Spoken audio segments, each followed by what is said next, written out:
Hello guys, mayam lakro ngasi exam video matu analysis tawsi ko class 3 yeng dei problem ko class 3 yeng dei sini lakro question sing do adu yeng ko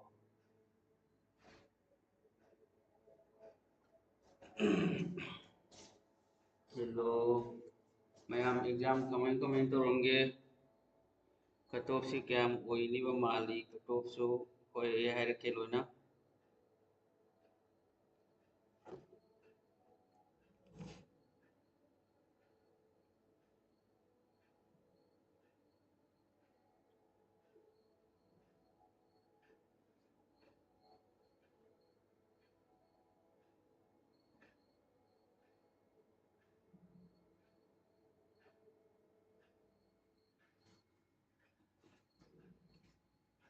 GK ki farami sar okay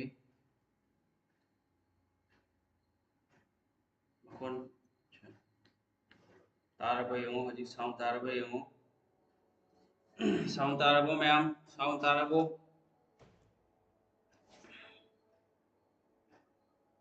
sound tarabo mayam audience audio se loy bro audio loy bro sound tarabo mayam hello guys sound tarabo tang hayo tai okay ekhoi ta oira mare sothari se khangdre tai but clear ho di hariba clear ho idro sound se clear ho idro tai sir okay exam din khoi gi mark kyam kyam toromi clear ये देखो हम dynasty की last capital एक कोई नसाई था तो की होजी analysis होती क्लास की भी तो को है जो इंपोर्टेंट और तो पिचिंग लोई तो मी है दगी मयाम लोइना ला को साउंड याम हो दी हरिबा हाउ ने दसम ए हो लके तारबे mo होजी फजना तानी दा साउंड हो दे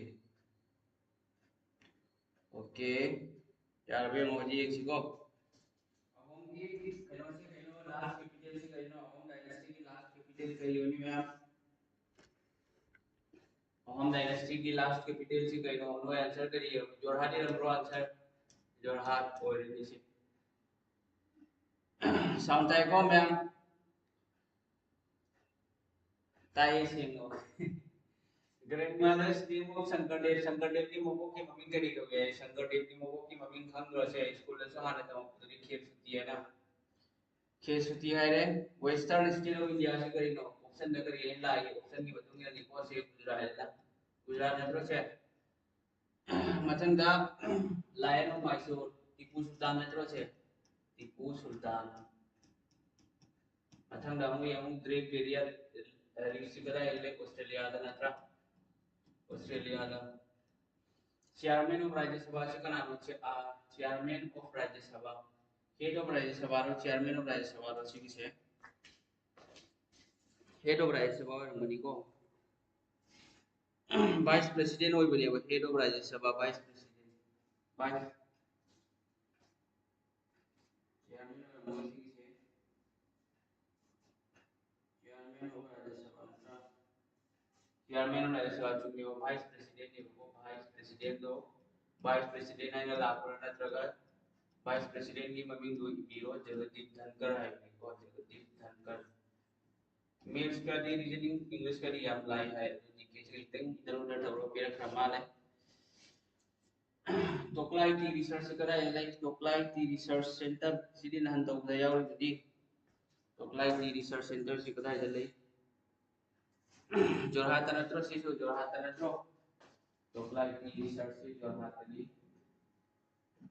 मथंगा chairman of finance Niti Aayog NIT IC के नो प्राइम मिनिस्टर नत्रो प्राइम मिनिस्टर नरेंद्र मोदी है प्राइम मिनिस्टर नत्रो से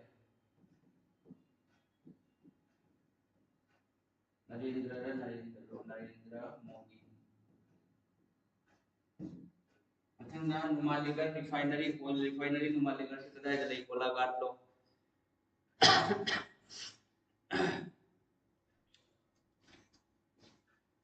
गोलाघाट नत्र से सीसी गोलाघाट जालियानवाला बाग मसाकर से 13 अप्रैल 1919 नत्रो 13 अप्रैल 1919 कराया अमृतसर पंजाब तक ये को अमृतसर पंजाब तक अमृतसर पंजाब तक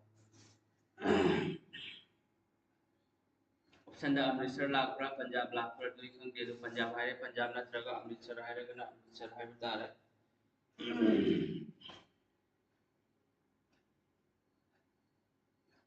मथंगे वो मथंगे international border sharing with Assam Assam को करम कर इंटरनेशनल बॉर्डर कनी का अमना केनो भूटान में अमना Bangladesh Bhutan and Bangladesh earthquake under the sea oh ये जो करी होगी under the sea समुद्र का earthquake तो वो सुनामी ना सुनामी है ऐसा चेन्नई टू गुवाहाटी डायरेक्शन करी हुई सी विशेष चेन्नई टू गुवाहाटी से नॉर्थ ईस्ट होइब्रा साउथ ईस्ट होइब्रा नॉर्थ ईस्ट होइब्रा इसी के आंसर चेन्नई टू गुवाहाटी से नॉर्थ ईस्ट ना तो सी से नॉर्थ ईस्ट डायरेक्शन मथंगा Himalayan range not belong to I option मरी गुदा हिमालयन रेंज का कर्म बचन दिए को नॉर्थ ईस्ट होइब्रा साउथ साउथ टू वेस्ट लो चेन्नई टू गुवाहाटी डायरेक्शन से साउथ टू वेस्ट ना तरह north to east low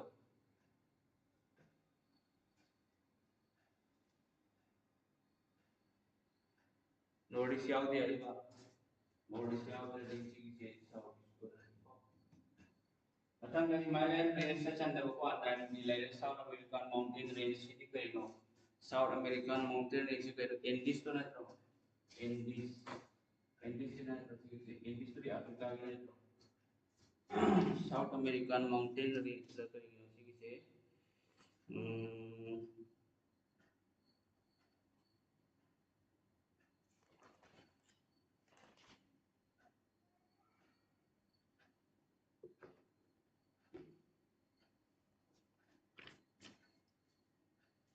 Andes है को साउथ अमेरिकन माउंटेन रेंज से एंडीज मथंगा हवाई आइलैंड कदाई कदा सीग्वे से जाना तो ओट टू प्रेसिडेंट है प्रेसिडेंट की ओट कनाना प्रेसिडेंट की ओट से कनाना लोगे प्रेसिडेंट की ओट कनाना लोगे वासक से कनाना लोगे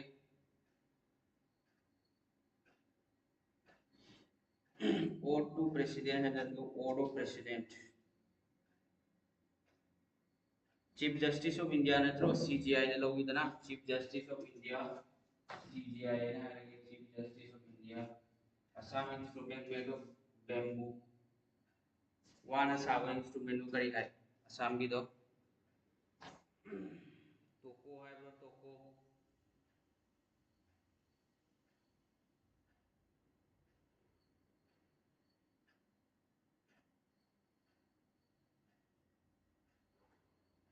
जीके भजना लालमी है माइकल की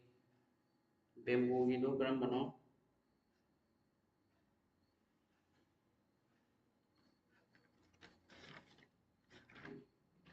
टोका है बनी नत्रा टोका ने चुम्मी जो की दो टोका है चीज से टोका बैम्बू का साबन इंस्ट्रूमेंट में की बात नहीं जानता गीता प्रेस कदा है गीता प्रेस यूपी जनता पार्लियामेंट की सेशन तो करम बनो पार्लियामेंट की सेशन की बतांग नामक क्लास बनी मधु के आंसर तो 0 और मारे की आंसर तो 0 और कुल्लू दुसेरा से कदा जनो कुल्लू दुसेरा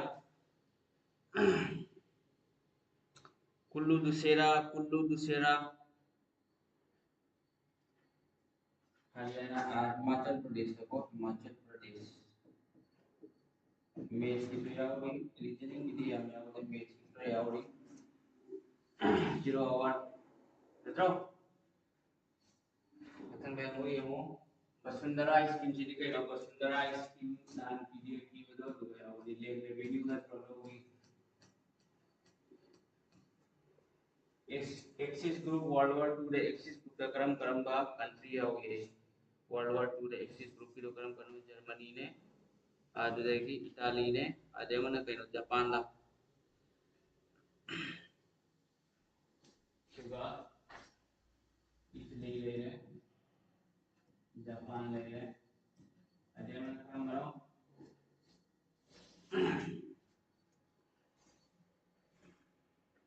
इटली ले जापान ले अदेमन जर्मनी नत्रो Germany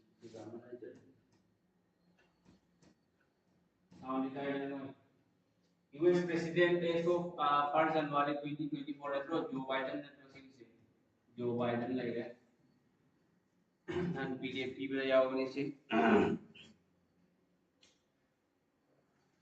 and the three imaginary lines karam matang singse sandoi pajana hai singse three imaginary lines already equator laire tropic of cancer laire tropic of capricorn laire sargi boy se khara nuai tere ba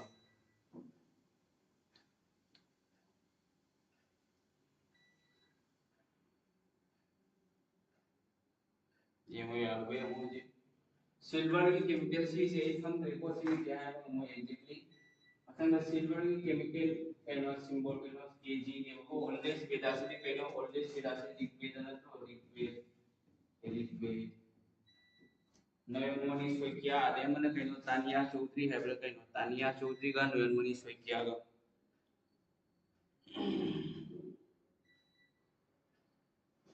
Tania Chaudhary है ना या उनी अनि नी like को तानिया चौधरी अनि से कि मोई कैनो स्पोर्ट्स दुकान में कैटेगरी जनरल लोन बोल आएगा लोन बोल लगा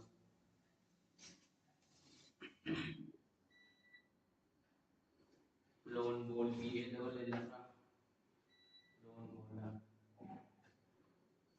मथंगा original name of Ranju Hazarika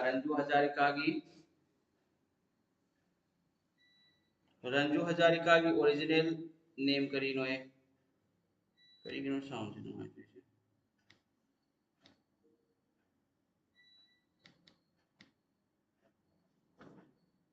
original name of Ranju Hazarika से कुमुद चंद्र हजारिका है को सी की original name Kumud Chandra Hazarika Alakananda song compose पाए अलाकानंदा सॉन्ग से कनाना कंपोज तो उन्होंने मैत्री पावर है रची के आंसर मैत्री पावर हम से यावनी को इसे या रेनो इसे सपगी इंग्लिश ना कंपोज साउंड प्रॉब्लम हुए ब्रो मथंगा कैनोला इसे कांचीपुरम सारी नता कांचीपुरम देशी करा जनो तमिलनाडु नतो से तमिलनाडु पहले से रोमन नंबर ऑफ 91 की रोमन नंबर करीनो जेन लो मथंगा लैंडलॉक कंट्री की मतांग क्वेश्चन में लापमाल है लैंडलॉक कंट्री की मतांग क्वेश्चन में लाइव आंसर लैंडलॉक है कैनोला लाइव क्वेश्चन लो ठीक है अफगानिस्तान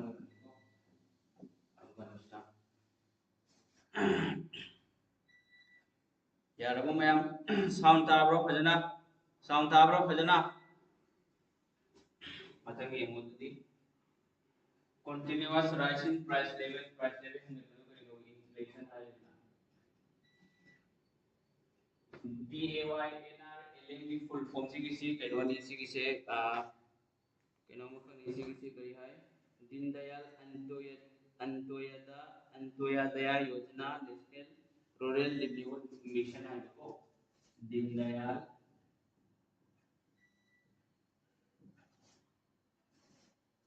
अंत्योदय योजना सिर्फ दिए वाले national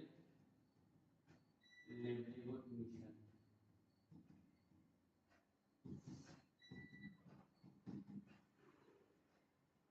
Nobel by Rongbong Terang की Nobel China Nobel of Year Miru Kariya China रोंग रोंगमिली हानि रोंगमिली हानि रोंगमिली हानि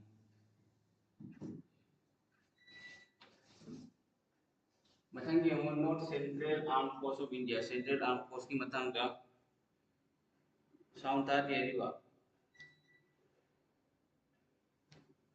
करीबन साउंड तार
साउंड तार बे होजिक मैम साउंड तारबो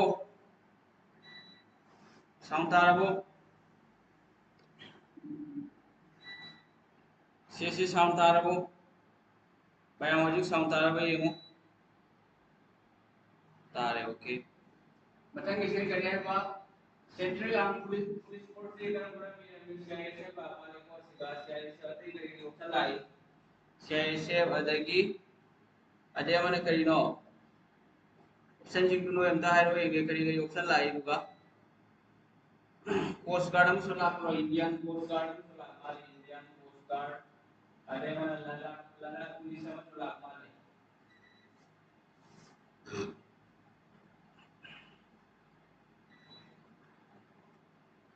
दुगी तो आंसर करी होई नी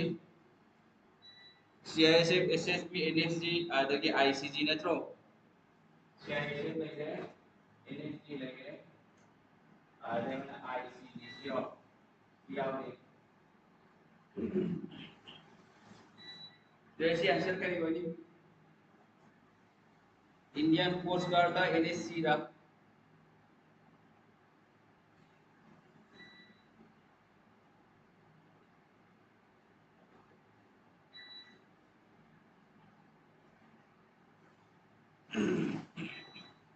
इंडियन कोस्ट गार्ड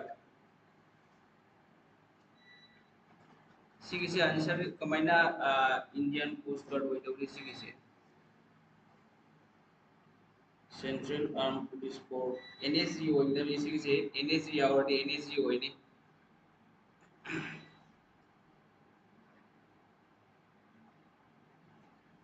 क्वेश्चन को ऐसे फजना खंगे दुगी तो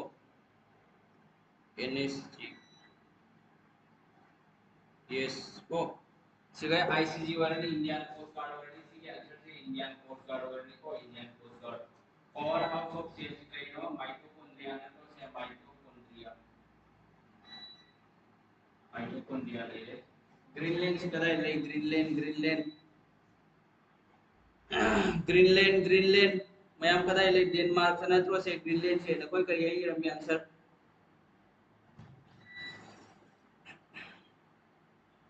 ग्रीनलैंड से कदा ले डेनमार्क से नत्रो से डेनमार्क का Denmark flag of which country has white cross in the red background है white cross red background से करम मनुष्य की से cross तना white ओइबा अदुगा background ना red तो स्विट्जरलैंड ला स्वीडन ला करी नो सी की से स्विट्जरलैंड ना था स्विट्जरलैंड स्विट्जरलैंड ना तो सी की से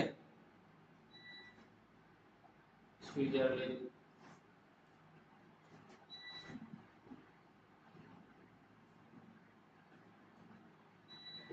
स्विट्जरलैंड दा डायमंड लेक्सी के नो डायमंड लेक्सी एथलेटिक है तो यानी नतगा सी ट्रेड फील्ड है वो ट्रेड एंड फील्ड ऑप्शन है एथलेटिक लागी athletic already national war memorial से कदा इधर दिल्ली देखो नेशनल वार मेमोरियल से दिल्ली का Angkor Wat which country Angkor Wat से टेंपल हम कंडीसी की कदा इधर ले मैप हम रखे कैम्बोडिया है तो कदा कैम्बोडिया का थंगा भैरवकुंड ट्राई जंक्शन से करम करम के ना भैरवकुंड ट्राई जंक्शन से अपन हम ले को अरुणाचल प्रदेश ले है अरे असम ले है अरे Bhutan Arunachal Pradesh Assam and Bhutan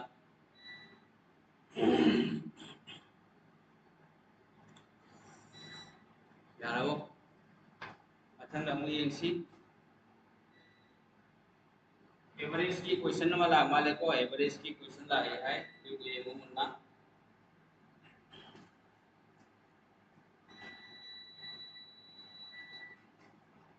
A B C ये मकोय में एवरेज को ए ले रे बी ले रे सी ले रे मकोय में एवरेज क्या 20 दूर तो बी ओ मोड 66 हो है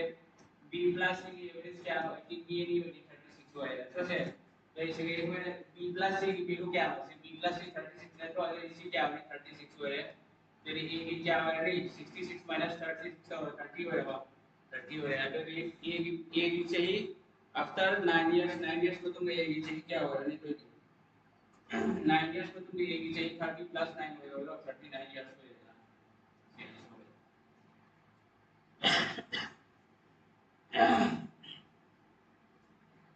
इंडस वैली सिविलाइजेशन की साइड में हमारे इंडस वैली सिविलाइजेशन की इंडस वैली सिविलाइजेशन की साइड की बता हम क्वेश्चन वाला हमारे को तो ऑप्शन नसी आउगा मोहनजोदड़ो वाले आउगा मोहनजोदड़ो मोहनजोदड़ो एन आंसर आउगा अच्छा अथंगी क्वेश्चन है भाई मसीगा सी रेशियो की क्वेश्चन है वो सी की से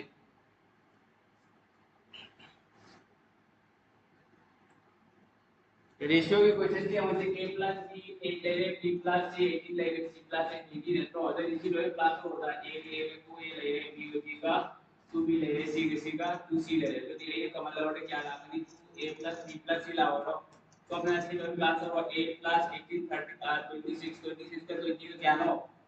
26 का 20 का 46 है तो अगर a plus b plus c क्या हमारे a plus b plus 23 हो जाएगा a plus b plus c क्या हो रहा है 23 हो रहा है ना a plus b plus c से 23 हो रहा है तो मैं आपसे लिखने ना नहीं मतलब क्या होता है मान थोड़ी सी a का b नहीं हुआ तो a का b तो कोई से कभी लो अच्छा होता है a plus b plus c 23 हो रहा है a plus b plus c से क्या हो 23 हुआ तो b plus c क्या हो 18 तो से b plus c 18 हो रहा है तो a क्या हो रहा है 5 तो a स्क्वायर भी क्या हो 5 स्क्वायर 25 ले रहे हैं अच्छा हमको सेम चाहिए वो a plus b plus c से क्या हो 23 तो ये तो वो ऐसे कहीं p p आओ तो बस बोले c plus है क्या हो c plus है 20 c की वैल्यू से हम कहीं लगो प्राणी से लगो होगा c गएगा वहां से लगो c गएगा c क्या हो 20 इतना से 20 ऑलरेडी b क्या हो c हो रहा है ना तो ये c है 3 स्क्वायर लगाने 3 स्क्वायर 9 5 का 9 क्या हो रहा है 34 सी आंसर हो रहा है क्या था हमारा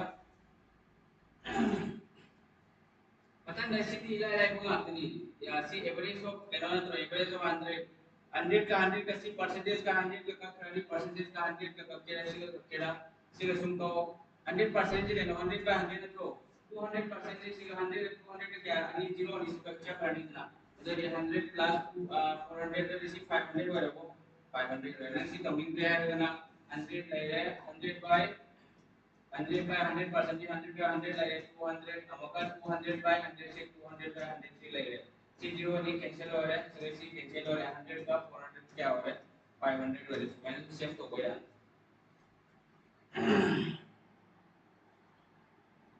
अच्छा ना होए मो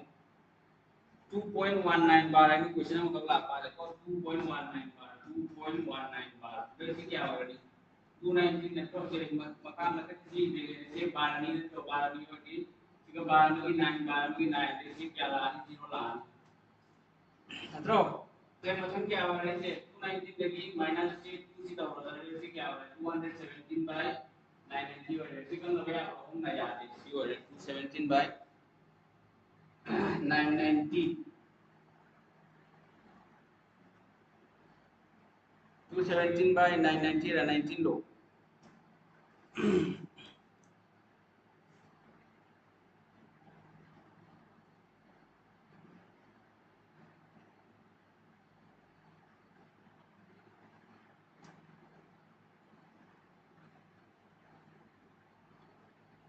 makol phir taba wali hari bro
संगे हो नंबर इंक्रीज डिक्रीज किसे ले रहा है इंक्रीज से क्या हो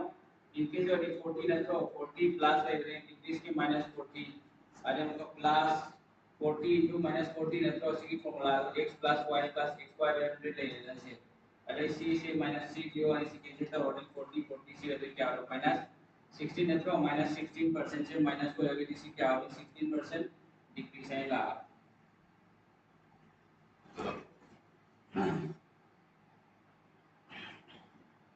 चारों में से सक्सेसिव मेथड परसेंटेज की फॉर्मूला में लिखी x plus y plus x y by 100 है जब लास्ट ईयर की क्वेश्चन की पीटीसी किसी को लास्ट ईयर से लाभ नहीं रेशियो प्रोपोर्शन से लास्ट ईयर किसी लाभ नहीं किसी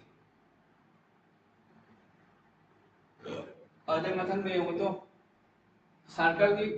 में बाकी मनूंगा 4 सेंटीमीटर की स्क्वायर में सिंगले तो सर्कल में मनूंगा 4 सेंटीमीटर शान में स्क्वायर में सिंगले तो मैंने 4 सेंटीमीटर की स्क्वायर में सिंगले को मैंने ये देखो 4 सेंटीमीटर नहीं है को तो मान हमें एरिया ऑफ सर्कल है रेडियस तो 2 है और ऐसे में रेडियस है तो एरिया ऑफ सर्कल का नो पाई आर स्क्वायर पाई ले आर स्क्वायर का नो 2 स्क्वायर ले इससे क्या होगा 4 पाई होगा 4 पाई ले रहे A number is square and the subtract 3 times is number itself value. अच्छा नेक्स्ट भी क्या होगा 2 to the power 5 to 30 to the 5 to the क्या ना 1 to the 5 4 to the power 4 से क्या ना 2 to the 60 3 to the power 5 3 to the power 81 243 that's all. The largest क्या होगा इसी ने largest हो जाएगा इसी ने smallest हो जाएगा 6 इला इला Q4 लगे इसी क्या ना 64 64 से क्या ना 41 4 हो जाएगा So you have greatest identify 2 से 1 to the 5 4 to the power 4 identify no 4 मरी तो से 4 मरी अभी क्या नुत्रा नुत्रा टू सिगेट्रा टुकला आनी दला 16 16 क्या 256 है तो श्योर है तो आंसर श्योर है अच्छा ये वो distance to 12 kilometer distance to distance is speed equal to distance by time है तो distance by time से minute से hour साथ होती है कोई तुम्हारा अपनी distance 12 रह रहे देखिए सी की साधो की तरफ से 15 by 60 है ना बराबर से 15 by 60 को आइना 60 से मतलब तो 50 मका ला इसका हमारी 48 किलोमीटर पर आवर है इसको 48 किलोमीटर पर आवर मीडियन तो दी कम 1 1 ले रहे अभी 2 ले रहे 3 अभी 5 6 ले रहे मीडियन ने क्या कम है तो 1 1 1 1 अभी 1 minus 1 तो ले रहे 1 1 ले रहे अभी minus 1 ले रहे इसलिए मतलब है कि 6 आंसर 2 हो रहे उसी आंसर है इसलिए रेशियो प्रोपोर्शन की ममा से ऊपर देता हूं दीदी रेशियो प्रोपोर्शन की प्लस से x by 3 से लास्ट ईयर था आई 3 plus 4 क्या ना 7 by 12 12 by क्या ना z क्या ना से z की 5 by प्लस की से 1 by प्लस की से कहीं ना अपन के इधर एग्जैक्ट बता दिया है नंबर हो 6 से z की वैल्यू है 5 by 12 by 5 का आंसर आ गया z by 7 अच्छा 5 में देखो z by 7 और लिखो तो इसी 7 और की z by 7 और 12 by 7 और करने से और मरी तरह से जा मरी हो रहा है आज इसी से क्या कहानी 14 by 7 है ला आज तरह से जा मरी क्या हो रहा है नहीं चले तरह जा मरी तो नहीं हो रहा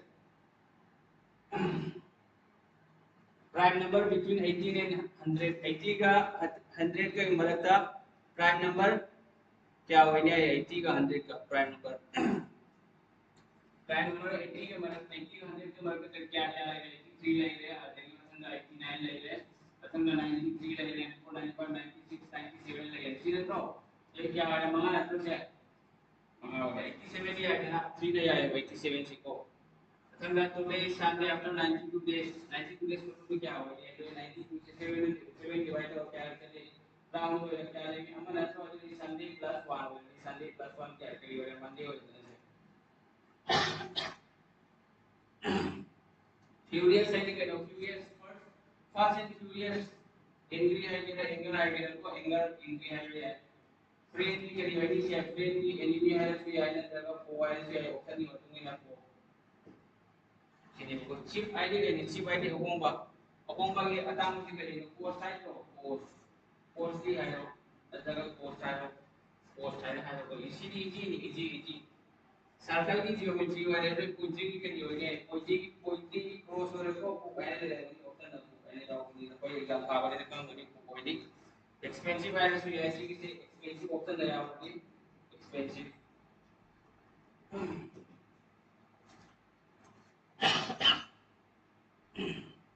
यार वो तेरे गिरा ग्रेविटी की डिस्कवर हो गया और ग्रेविटी की बताऊंगा 11 की से आई है ना हमारा एग्जैक्ट की तरह बताना हो 11 से के 11 है कि नो रिजॉइस आराबा एंजॉय हैप्पी रिजॉइस हो यानी स्लैश साइन मिला पूरा स्लैश के नो स्लैश इन कोई कंप्यूटर की कीबोर्ड या वो न्यूटन ने तो ग्रेविटी पुथोको तो ग्रेविटी क्वेश्चन लागरी से चाहे न्यूटन और कोपर्निकस से जो हमारा क्या हो तो ये हो आई ना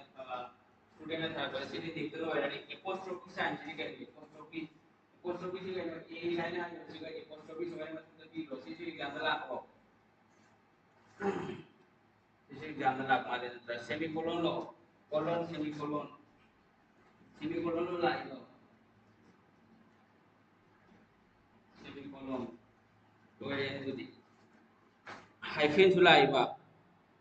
ꯑꯁ ꯐꯖꯅ ꯇꯧꯔꯛꯑꯦꯅꯦ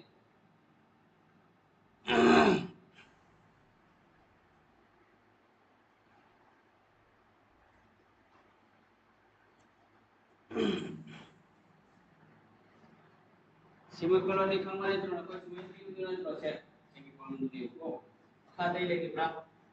sidi ta bra ma sidi ta bra na tra sidi ma ma ta bra slash lakte are bra hyphen hyphen di sine tro hyphen hyphen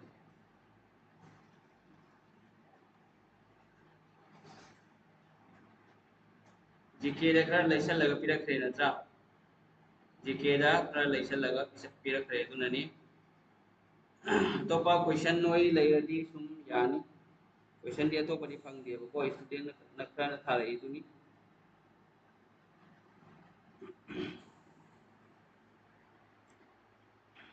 kari kari yauri yenge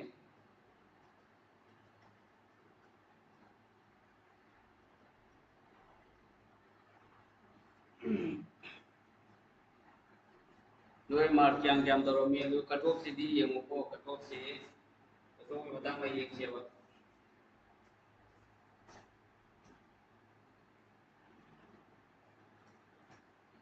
katok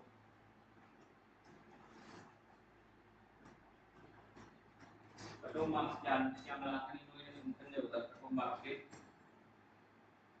ini kan tadi ni kita biar orang yang mungkin awal di lawa pH value matang nama lain ada pH value pH value do matang di sana secara acid base ko acid base sana secara apni acid in liter science का लोग सिंधु लिखम बनिया को pH value तो कदाई मोनो 5 power already acidic already को 5 power already acidic already acid base prime number 3 खगता नत्रो पहले ममांगी करम बगी prime number 3 है 100 की ड्रॉ 80 का 100 के मन में प्राइम नंबर क्या हो जैसे 83 से प्राइम नंबर ने सोचे मशीन में तना याद है 89 भी याद है 93 भी याद है 97 भी याद है सिम कोण की सोनी 5 का 5 में से 4 हो जाता 98 आई 99 आई था हम कमाई तो जो भी 80 मतलब 81 याद है 81 में प्राइम नंबर ने 82 सुनत के 83 से ये नवे याद है जैसे ऐसा मशीन में तना याद है ना बड़ी हो रही रेशियो के मुकाबला पर a ratio b equal to 3 ratio क्या हो रहा है रेशियो की तो 93 रेशियो प्राइम नंबर रहते हैं ना 93 सॉरी 93 की 3 नहीं है ना सी एफ सी हो मरे को सॉरी ये होम तो हो जाने में होम तो हो जाने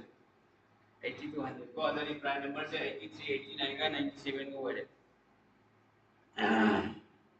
अदे हम रेशियो की रेडियस अनि खपीरगा अदुगी सर्कल की नता रेडियस अनि खपीरगा रेडियस r1 का r2 को पीरगा सी क्या वाले को रेशियो तो क्या वाले बा रेशियो तो 1:3 वाले को 1:3 1:3 आगे कर यार एरिया ऑफ सर्कल की रेशियो को वाली को एरिया ऑफ सर्कल की एरिया ऑफ सर्कल ना जो एरिया ऑफ सर्कल के पाई r स्क्वायर 1 ना तो हमने पाई r स्क्वायर 1 वाली सर्कल की पाई r स्क्वायर 2 वाली पाई दी कहीं quantity the r square 1 can 1 r square 2 can 3 1 square 3 square can 1:9 already मतलब रेशियो की a रेशियो b की वैल्यू p लगा क्या नो b 3 का क्या नाम पतला अपनी क्वेश्चन लेकिन मतलब दोबारा से ना 144 a का अगर मतलब क्या नो 36 b कर लाए तो सी की क्वेश्चन में क्या होगा को सी की क्वेश्चन में या होनी मैम 3:2 आएगा सॉरी 3:2 ना 3:2 या होगा नहीं डीसी है वो 36 से डायरेक्ट का वो जैसे 36 क्या है जैसे 4 चले देना तो 4 है तो 4 ये वाली ए क्या 3 बड़ी वो क्या होनी ट्राई कर ऑलरेडी तो हमने बी ले 12 रेशियो बी की क्या पूरा प्रोसेस जो अनि रे है अनि तरह वो 6:1 प्रोसेस है 6:1 तो पूरा 1 1:9 होइबा smallest number divisible by 6 8 12 तो ये ऑप्शन 1 जो दिखाएगा number 6:1 नत्रा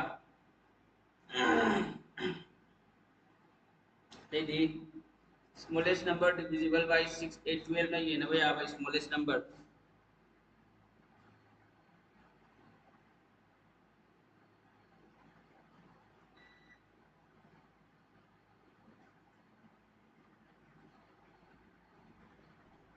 smallest number divisible by 6 8 12 5 ako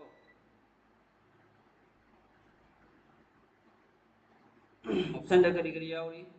ado digit su lay ko digit lay 3 digit la 2 digit la kya no du yang mathau ta ne dana ado option da 6 8 12 na ye na ba number wala 6 8 12 na ye na ba number de am ne ko ado ko ko mai dong 6 ye na ke sim lo mathau ta ne sim lo ga 120 ko kaya ma aise min se muju question ma la male numerator 3 increase denominator by fraction reverse sumaina ama khaksu lagi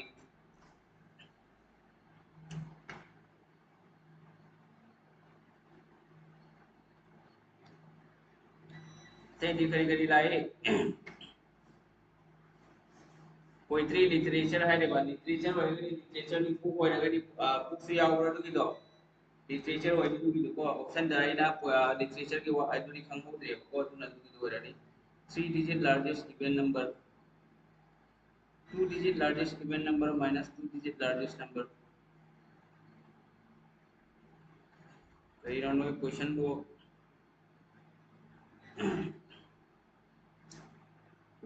ते दी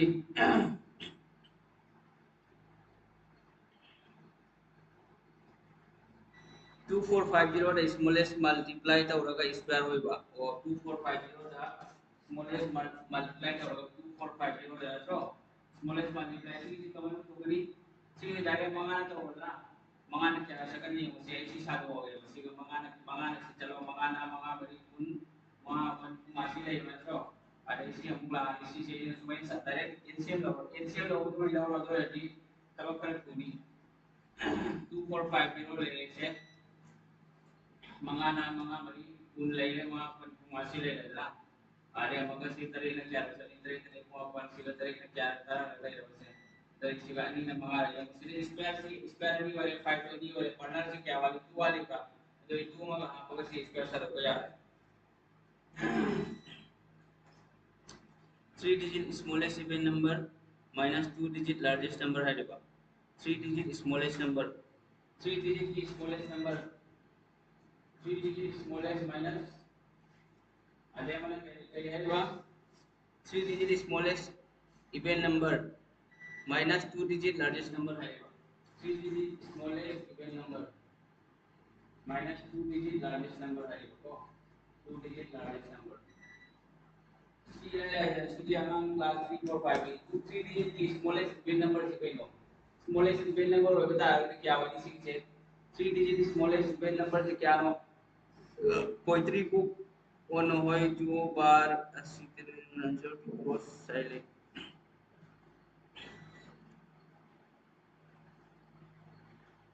event number है बनी सार two digit की event number है बा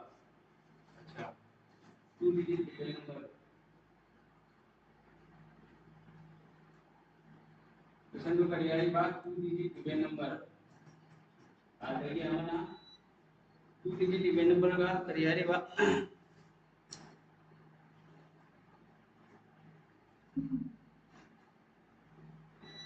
event number है बनी सार 2 डिजिट इवेंट नंबर है 2 digit event number का क्वेश्चन चाहिए खंगद्रे 3 digit smallest माइकल ना है 2 digit smallest event number 2 digit smallest event number minus 3 digit largest number है 3 digit smallest event number minus 2 digit greatest event number अच्छा 2 digit की greatest event number 3 digit smallest event number 2 digit ऐसा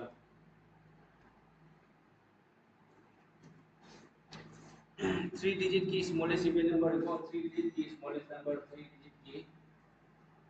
smallest event ada mana minus kalian bang 2 digit की biggest event number 2 digit की biggest event number 2 digit की biggest event number को मैं बोल रही बिगेस्ट कोड नंबर वो रेडी 100 minus 99 वो से 3 digit की smallest event निकालो 3 digit की स्मॉलेस्ट इवेन 100 की तरह से 100 है 2 डिजिट की biggest even number already 2 digit की biggest even number already machine नहीं क्या होना है कि इधर तो 100 माइनस 98 को लागनी अदो सिगा बिगेस्ट इवेन आ रहा है सी कोड आ रहा है कोड आ रहा है मेरे सोला करी तरह 100 माइनस 99 लागनी से वला 2 digit greatest नहीं है ओके 2 digit greatest अच्छा 2 digit greatest वाली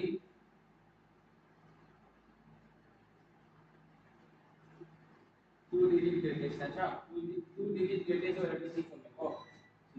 100 minus 99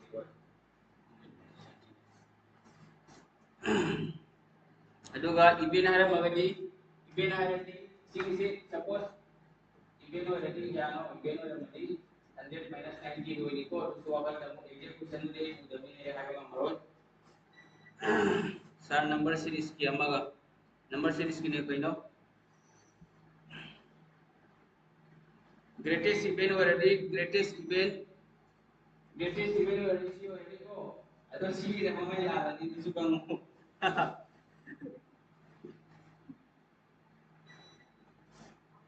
यार वो अतः नंबर सीरीज की करम मनो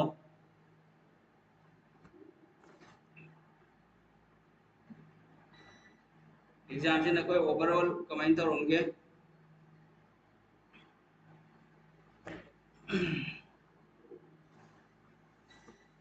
इवेंट आए बनी इशू इवेंट वो दे देना वन इंस्टॉल रे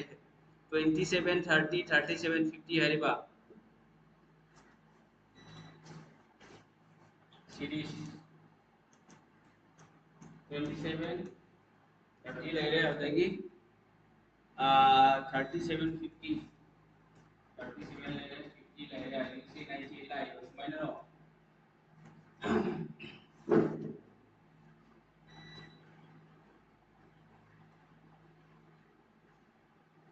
시 중모부 question 시 중모부 싫어 시 중모부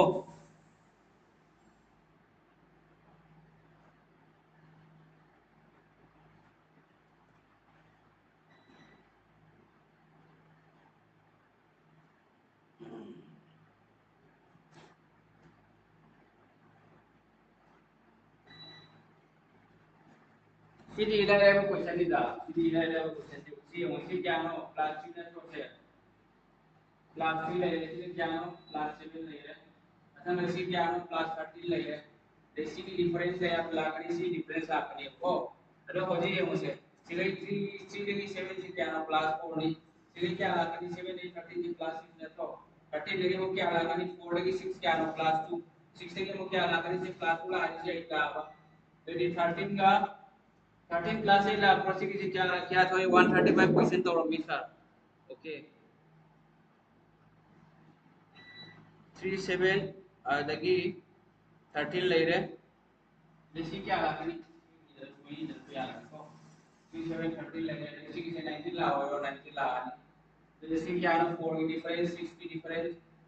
अदगी 37 13 19 ला जैसे कि क्या हो रहा है 69 हो रहा है 69 हो रहा है 69 हो क्रॉस है 69 आ जैसे कि क्या ला नहीं है 69 की 20 क्या 29 ला है आंसर 69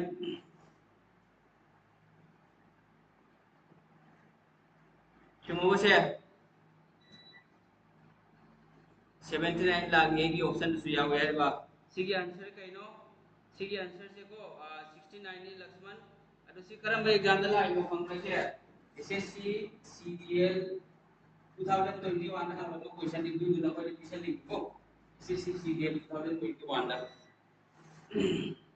आंसर 69 हो रही सिगी आंसर 69 16 73 पिसल दी लाले हो जी नंग क्वेश्चन ये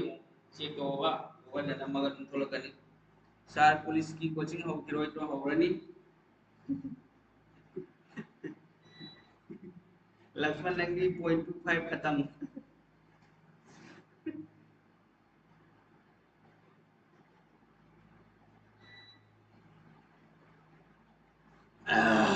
तेदी तेदी यों कटो की मतांग नहीं है देखो कटो की मतांग लगता है कोई सुनता है तो वाले से वो फाइनलाइज सब लोग चले से अभी कतो पता है जरा कतो की रहा है ना कतो मार्क्स क्या वाली को कतो मार्क्स ये मु मालेम चिंगू साबंग 73 थ्रोगी है की ऑप्शन दा या ऑप्शन दा यारंग दा वानी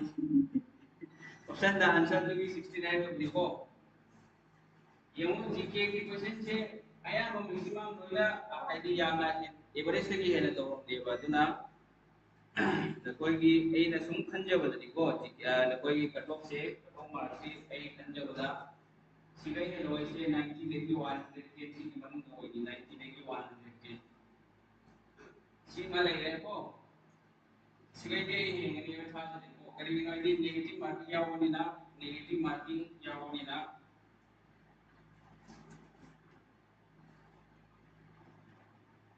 नेगेटिव मार्किंग यावनिना सुमाइना होइनी फर्स्ट क्लास लेबर की फर्स्ट क्लास की दो समय यावनी लेबर की फर्स्ट क्लास की क्वेश्चन में यहाँ होना चाहिए लेबर फर्स्ट क्लास की जो आंसर सीजर होगी सीजर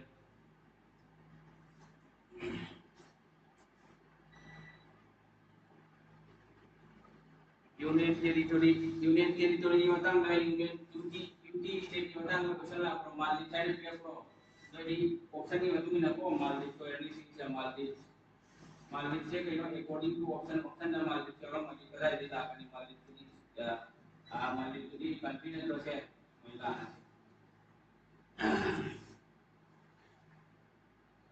यूनियन टेरिटोरी दा मालदी से लाने दो ना मेरे सीजनिंग की एमनी सर ताबत लगे न कोई कमल ला करो जीके लगी 100% लाख देखो तो लाख ने कमल ब्लड रिलेशन आंसर के तक की हो आंसर ब्लड रिलेशन की अन्य क्वेश्चन नहीं लाख माले को ब्लड रिलेशन की क्वेश्चन ही लाख माले कना वो हम ब्लड रिलेशन ड्यूटी नता बाहरी में को duty station multi multi duty रहते हैं तो से मल्टी को रहने देना से मेस बजार नुआ हाना किरमी होती की भी एमडी सर लाइदबो ब्लड रिलेशन की क्वेश्चन अनी लाए तो क्वेश्चन खम ब्रो क्वेश्चन दी खम मरो मैम नत्रा मेस रीजनिंग की मई नहीं है पर इलाई लाई है भी द मेस रीजनिंग की को ब्लड रिलेशन की क्वेश्चन ही लाग मारे को ब्लड रिलेशन टू क्वेश्चन दो क्वेश्चन आया था ब्लड रिलेशन से बट आंसर पता नहीं है ना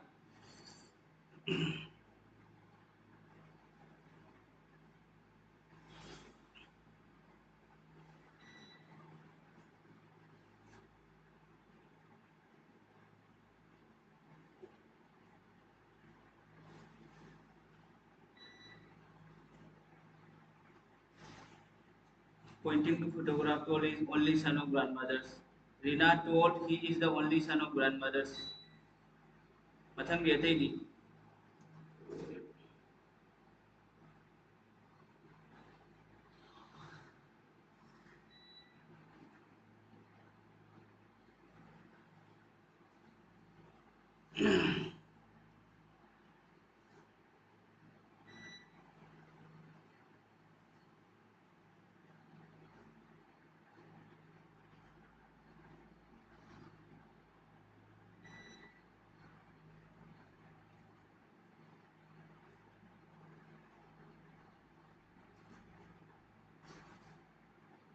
to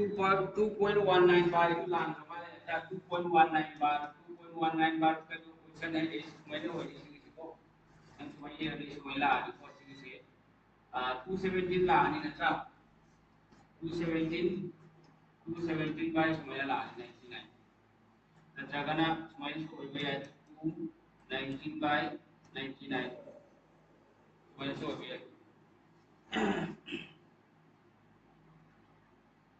After walking 7 minutes from his point, Raju reversed to his starting point.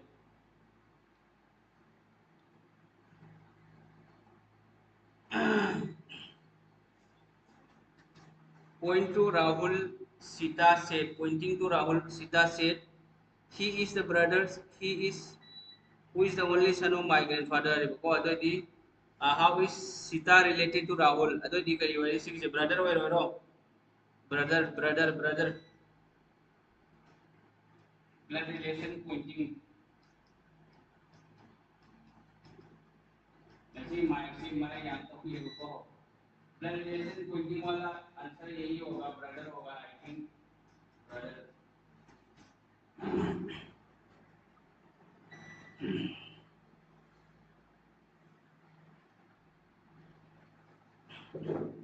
217 by 99 को वहाँ की तो आंसर 217 by 99 से तो आंसर को सीरियस आंसर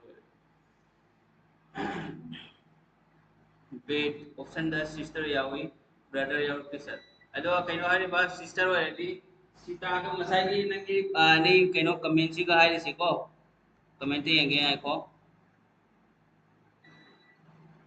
कमेंट सी यामन ले खंगद्रे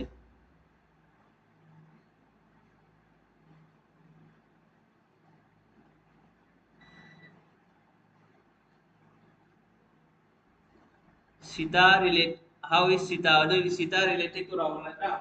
Sita related to Rahul already. Sita related to Rahul already. Sita related to Rahul already.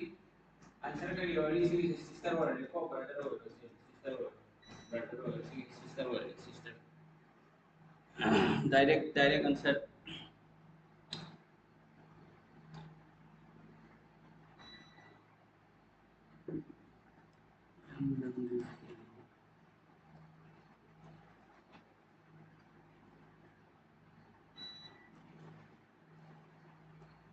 यार वो ma'am cut off city cut off की मतंग सी को सेलेसी कट ऑफ मतंग से आएगा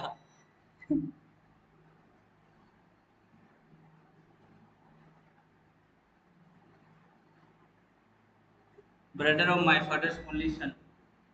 sir 12 years the principal amount amagi double oi high the rate of interest 12 years and in 12 years principal becomes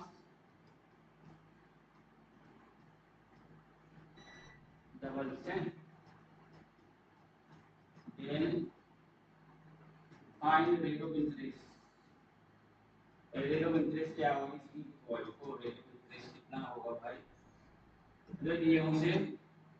principal become double so principal one already amount क्या होगी double so 2 होगा then simple interest क्या होगी simple interest equal to उसी का no amount minus principal ना तो ये 2 minus 1 1 ला बस ये दे बाकी SI equal to PRT by 100 की फॉर्मूला आपसे लो SI equal to PRT by 3 क्या नो 1 में R क्या नो कम के फिर आपको kada 6 meter SI 1 P piano P also 1 R piano R खंगे T piano T 12 years था 12 years ले ले RC ले लेना से ये किसी क्या वाला नहीं रेंज तो रेंज सी कम करो ना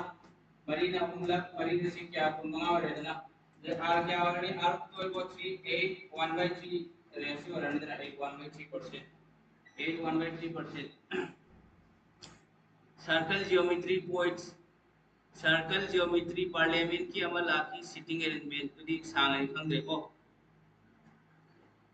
पार्लियामेंट की खंगर और करेंगे वाली क्वेश्चन तो मैम सांगी तरह सॉरी सिटिंग अरेंजमेंट की दो सर्कल जियोमेट्री वाली पॉइंट करी होनी है बा तो ऑप्शन में मतलब तानी सर्कल जियोमेट्री है को सर्कल जियोमेट्री रेसी करी हुई पॉइंट की करी हुई है पॉइंट से ऑप्शन देखो ऑप्शन करी हुई से ऑप्शन ना ऑप्शन करके यार लिटरेचर या होगा लिटरेचर या होगा आदि बुक या होगा सिसिंग या होगा तो ते करी यावरी क्वेश्चन बुकलेट टू करी हरिबा पोर्टले क्यों लो जावनी दे जो नावनी की क्वेश्चन बुकलेट बाय धीरज पी ब्लॉग्स क्वेश्चन बुकलेट आप लेके नहीं जा सकते हैं इसीलिए तो सबको प्रॉब्लम हो रहा है ना नहीं तो आप घर जाके आराम से बैठ के वो चेक कर सकते थे क्वेश्चन बुकलेट कनानी सुपी दे को प्रोस्लो पोची लो प्रोस तो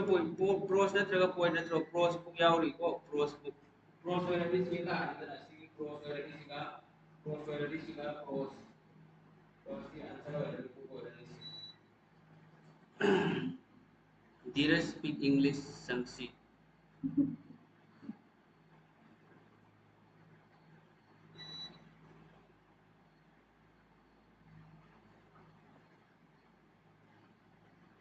Kangdreva, I cannot say that exact option, so this may be confused. Sanda poetry ni yauri do, okay? Language hai na su yauri. Language to prose hai ro इतना geometry de circle yauri इतना geometry में circle है तो prose किस में है करी इधर याuri poetry hai सारा तो ना book इधर में poetry prose नहीं है क्या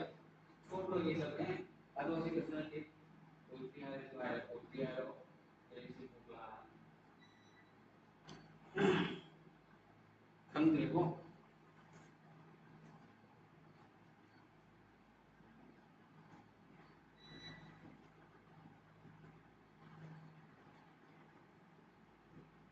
अतः ये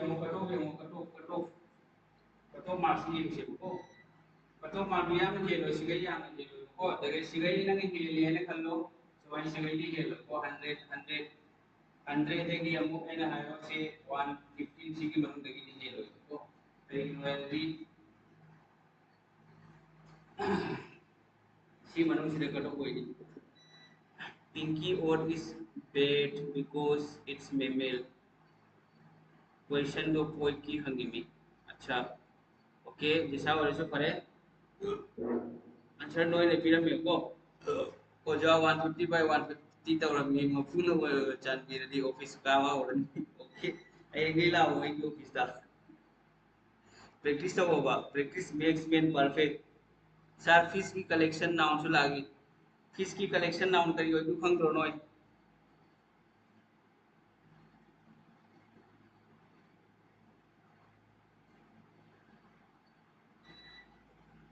फिश की कलेक्टिव नाउन नत्रो फिश की कलेक्टिव नाउन फिश की कइनो कलेक्टिव नाउन ने कर स्कूल नत्रो से स्कूल फिश की स्कूल दो की अमा सुला अपनी कइनो दो की अमा करम लाई फ्रेंड की एंटोनिम दी फोर है इतना फ्रेंड सीता वाली एंटोनिम का यूनिट है फ्रेंड की ना एनिमी है या एनिमी मतलब फोर फाइव है सोरो की साइनोनिम सोरो अरे भाई सोरो आने के ना वो से सोरो मींस से नहीं हैप्पी आई वी आर से हैप्पी हां रिजॉइस हो happy I rejoice happy are limit की सुबह उल्टाने मत ना फोटुका मरका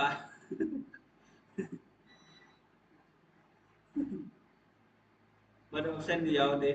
ऑप्शन ने करी करी आवरी सी की सोरो की हैप्पी आवरी ब्रो फ्रेंड की फोन सोरो की ऑप्शन ने करी करी आवरी है रो स्कूल समय में आवरी सोला रे बा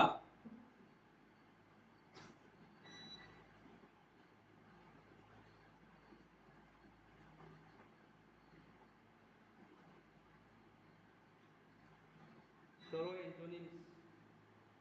रिजॉइस है वे आने को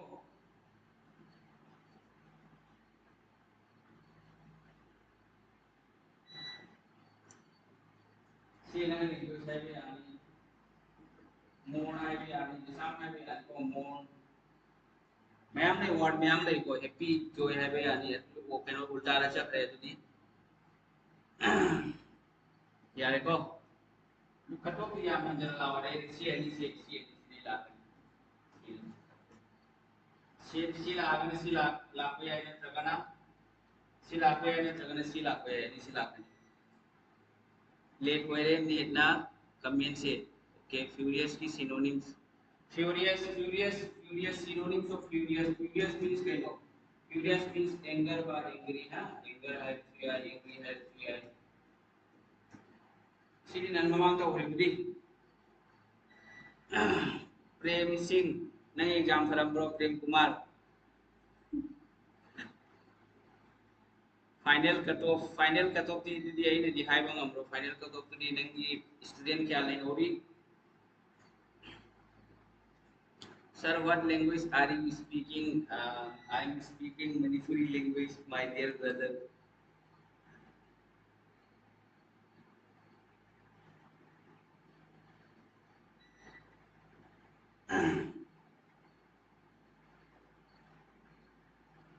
122 में Hindi Sindhi bro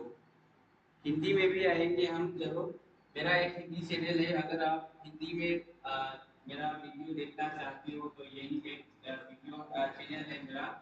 ND sir सिंचर इसमें भी हम बहुत जल्द क्लास लेके आएंगे ये हिंदी चैनल है हिंदी हिंदी चैनल है ये हिंदी का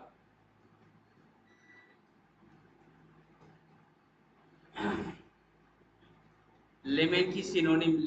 लेमन हाइडी कइनो लेमन हाइडी कइनो रिजॉइस है हराउबा लेमन हाइडी अवाबा हाइबनी लेमन हाइडी सेट नसाई की सोरो दुनी सिनोनिम से वडी सोरो है उल्टा होरगदी रिजॉइस होइनेबो सर सोरो से जॉय होइरो सोरो कोई जॉय ऑप्शन की मतुंगी नदी को ऑप्शन दुरु करी करी पीरी है ती हाइबो को ऑप्शन दा सोरो तो कराई सी हैप्पी है जॉय हाले से सुनका है ऑप्शन दो पूरा होरगदी खमा मुने को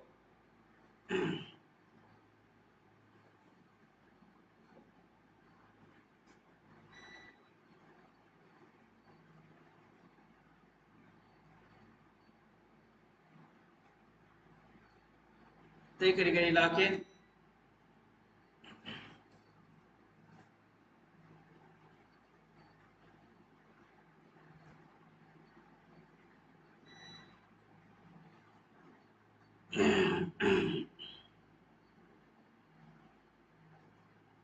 करम बगिनो से सोरोगिनो सोरोगी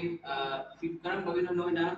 सेड होइगद्रा सोरो होइगद्रा रिसे कइनो करम बगिनो के पी की राना तरह करिगिनो सिनोनिम्स ले सिनोनिम्स तो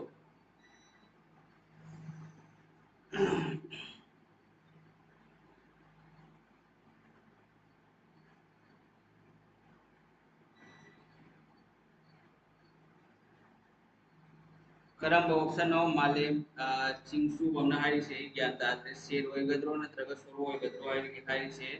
करम लेमेन की सिनोनिम हाइबको लेमेन की सिनोनिम्स अच्छा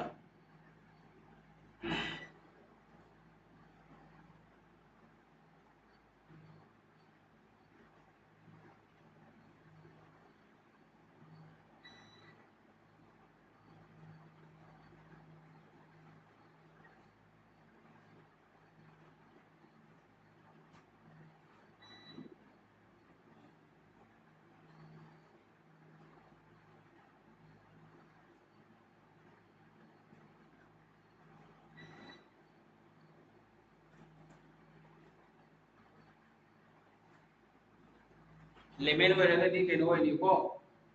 लेमेन हाइरदी सोरो होइनिको लेमेन की लेमेन की एंटोनिम स्वीट सिनोनिम कर दिस सोरो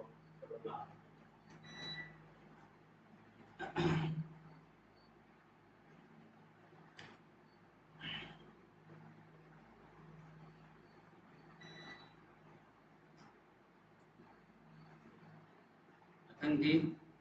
Pato Tito ay naadi siya si Bay Karing Hilo o Karing Hilo mo na dikira confuse ko may na to pa student mayamon so dikira kana so dikira question क्या लाई reasoning की question याम ला तमाले मोय ना exam दा high बदुगा question ला बदुगा scanner तो दमाले नत्रा option the molecule काई यार को green signal से वजह टू वो है टू नत्रगा परमिसिबल हाइरो ग्रीन सिग्नल ले कोई ये मुतना ग्रीन सिग्नल आई कोई ट्रैफिक पॉइंट कई दो ग्रीन सिग्नल थारा दी कई दो ग्रीन सिग्नल से ट्रैफिक कई था कई दोगे नवे तो ये दिखाऊं तो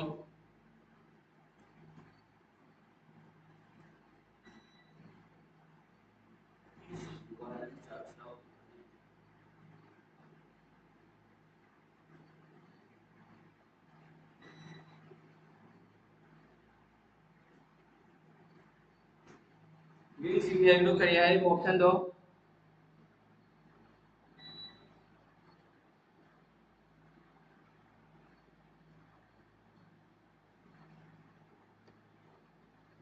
10 to the power 7 plus the full form 2 बोरा नत्रगा ग्रीन सिग्नल की परमिशन होएगनी परमिसिबल होएनी ग्रीन सिग्नल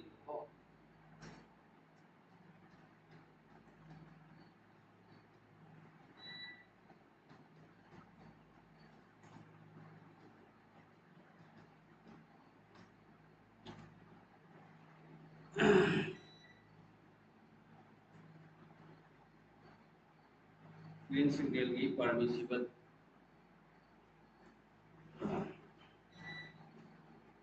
परमिशन से परमिशन को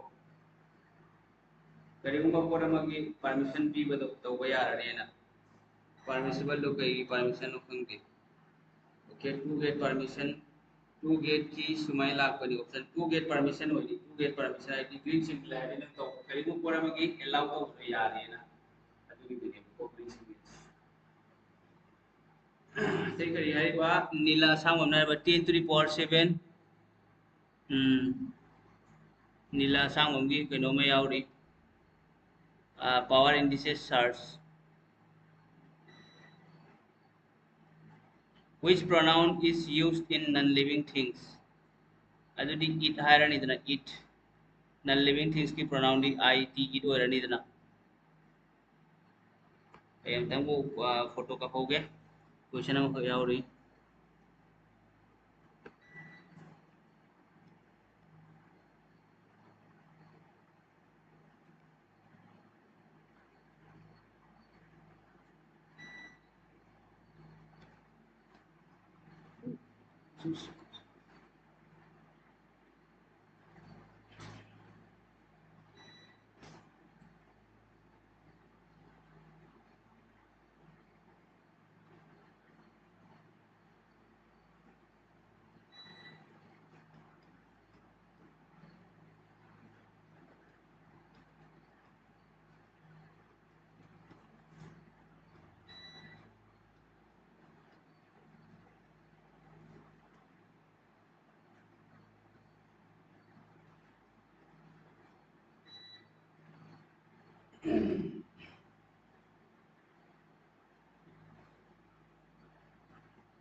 green signal तो permission पीवा है बनी को करीगुम्बा थपमा तो permission पीवा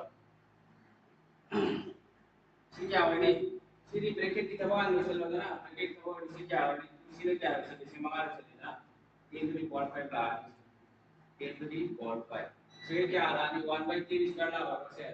सी कम रहा से सी वाला लास्ट के लिए अरे सी ले सी ब्रैकेट यावरा सिगा होल ब्रैकेट यावरा होल ब्रैकेट यावरा से होल ब्रैकेट यावरा मुझे आई होगा तो दस लगे यावरा तो मुझे यार बहुत ही रिसी मत तो लानी सिगा डिवीजन ले राशि डिवीजन ले इसमें आपको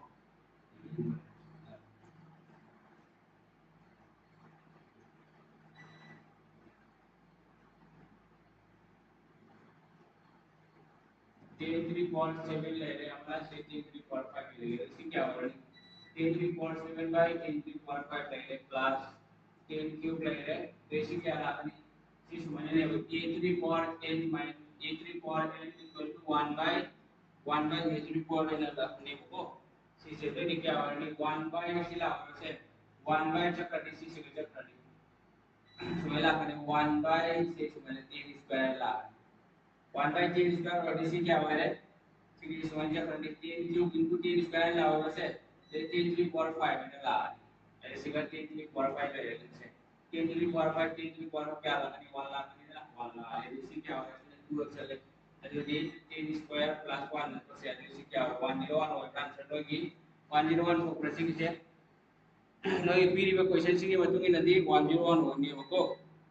पीरी में क्वेश्चन सी के मतुंगी ना 101 when you say about bearing stress I am bearing stress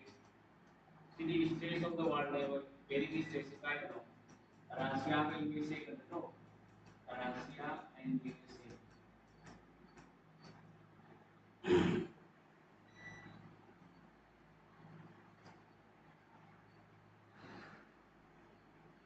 OBC की नहीं ना इसी को सी की कट ऑफ से OBC की सी OBC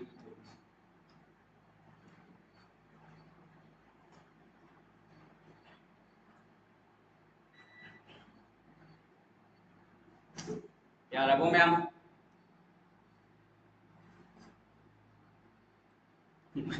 ngasi ai mai si kai no de yam lam heli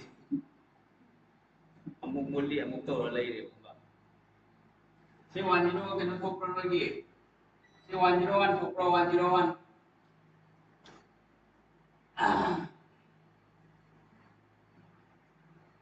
101 to pro si se हाँ क्या आंसर क्या तो इसी के एमसीक्यू क्वेश्चन है आंसर 101 to pro 101 101 कहीं में आप तो मिल रही है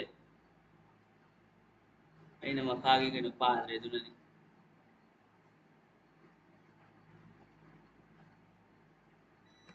10 to the power 2 ओइबनी है 1 फर्स्ट की से 10 to the power 5 3 स्क्वायर ने अच्छा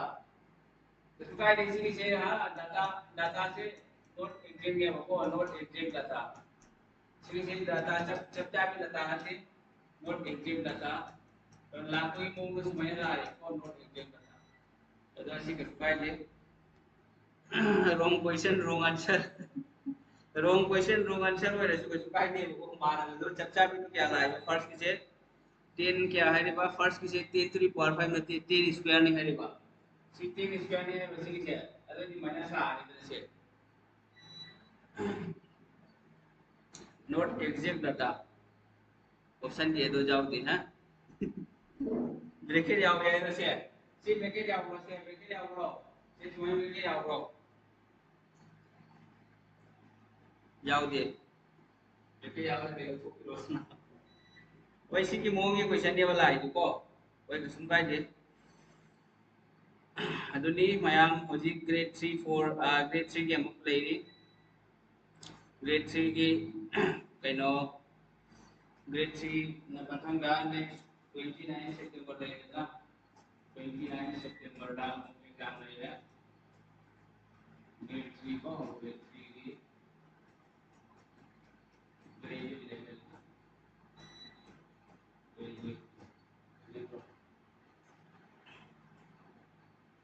10 to the power 7 divide 10 square को सिगा फाइल 10 square तो इस समान है को चेंज हो रहा है उसमें देसी क्या ला रही 10 to the power 5 ला रही है 10 to the power 5 ला रही है सिंग से इसलिए क्या हम ला रही है 10 to the power 5 का ला अतः इस डाटा से चंबरो अतः डाटा से चुंबरो sound no sound option da yaw de kare ji sa ko se ho ta kan ki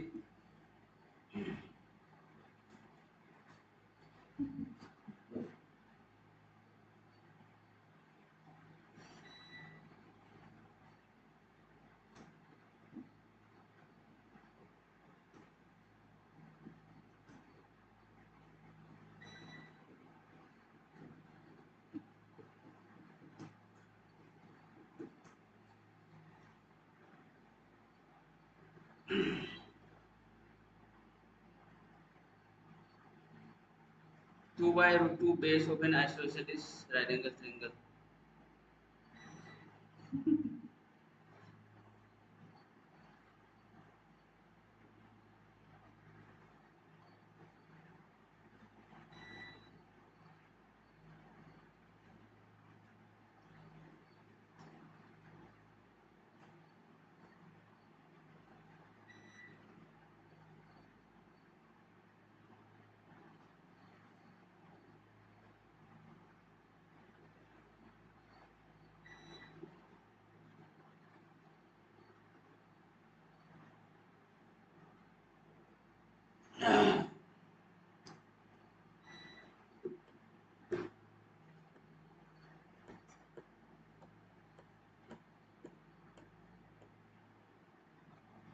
अच्छा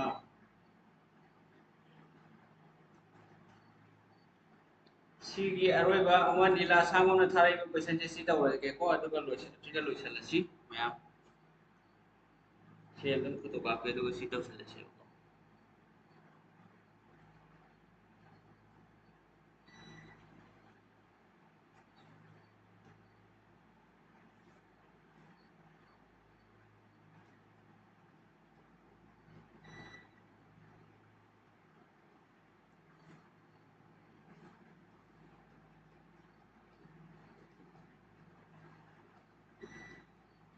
Sumailah kami di bawah sitting with the way our card divided by 10 to the power 5.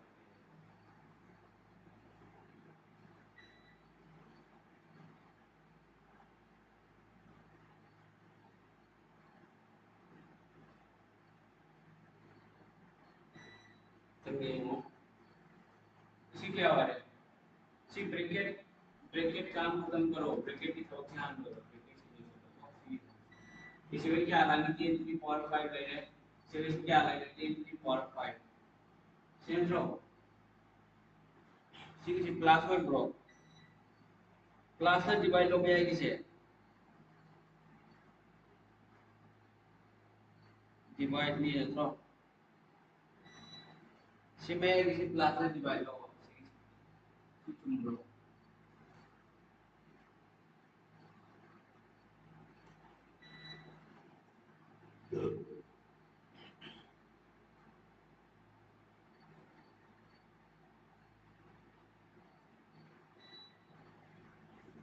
Class speak to Assamese language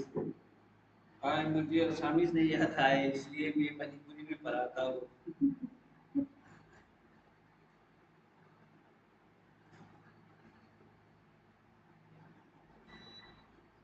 सिर्फ class में Riva class में रेडिसी कमाया class में बता रहा किसी की वैल्यू से मैम चावनी सर अना पीरिबा क्वेश्चन दो जेंक्यू आई आंसर द फोर्थ हो गया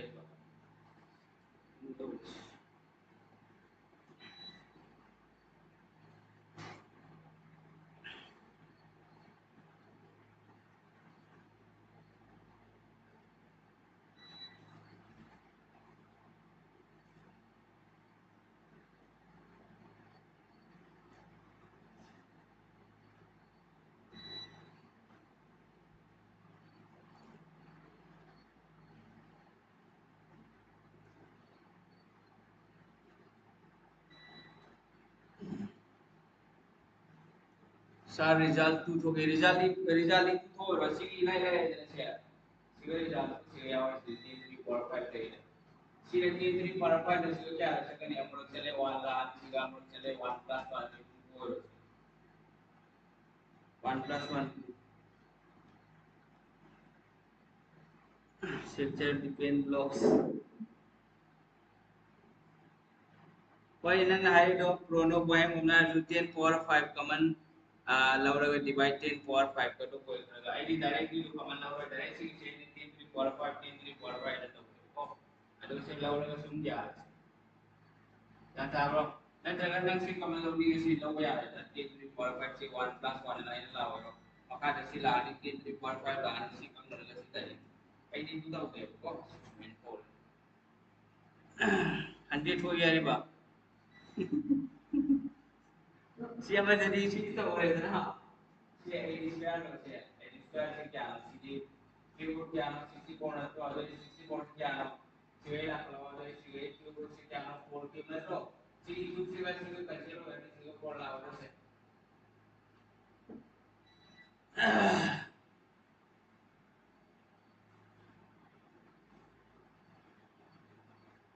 आंसर 2 तो इसीलिए आंसर 2 को इसी कोमल लोग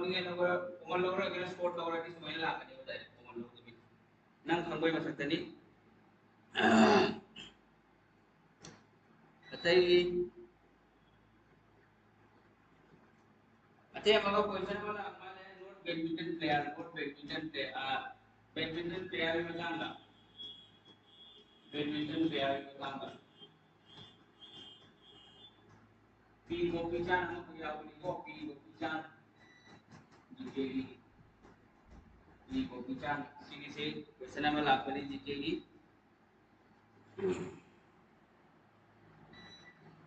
मसला हमारे को रोडिस की माउंटेन की मत आने क्वेश्चन में हमारे रोडिस की माउंटेन की मत आने अरे जो आंसर बोला है नहीं कोई भी को बोला है नहीं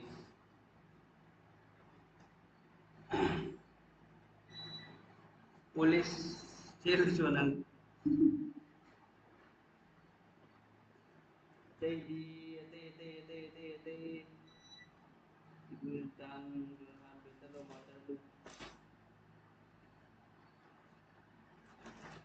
Yarabo,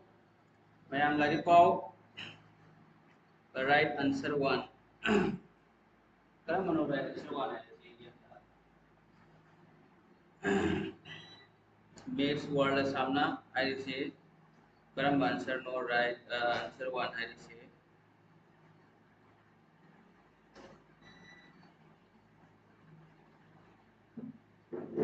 1 plus 1 अतोपा मरोल लोन बा ngakni okay moi english spelling hi basi la ne iri sura ba moi english ko le yamna answer 2 thokani ko si answer 1 1 ko le ye कैसे 1 होगा भाई ये कैसे 1 होगा सीधी का योनी से देखिए कमन यहाँ से कमन लेगा 3 3 4 5 1 आएगा फिर 3 3 4 5 1 आएगा फिर ये होगा ना नीचे क्या होगा सी ले 3 3 4 5 ये कैंसिल हो जाएगा फिर 1 plus 1 2 होगा 1 plus 1 2 है हयेंग दई SSC GD running हो रही है उजा बोल भी how many questions are there from reasoning the question क्या लाई I don't know I cannot say because I did not see in the examination. So you guys know about it. No anything about question क्या हमारा reasoning देखी question is wrong okay no problem but this may be the type of question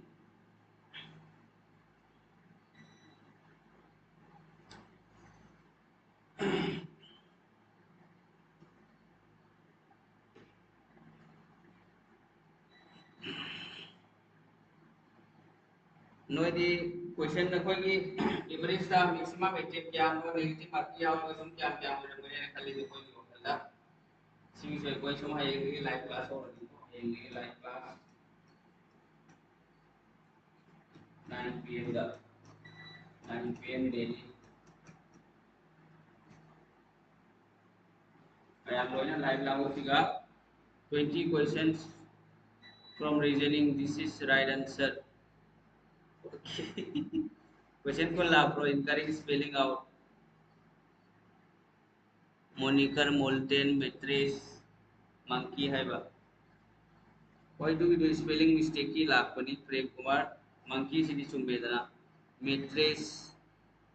MATT होई बनी mattress से MAT तो होई दबने को molten चुम्बे moniker चुम्बे इनकरे होते moniker होई रहने को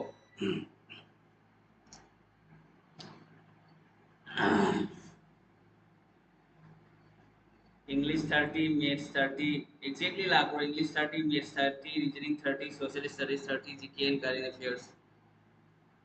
Sir, degree exam की Maths syllabus 12 pass तई है and provide 12 तई कैसे खराब सुन level वांगने तुनी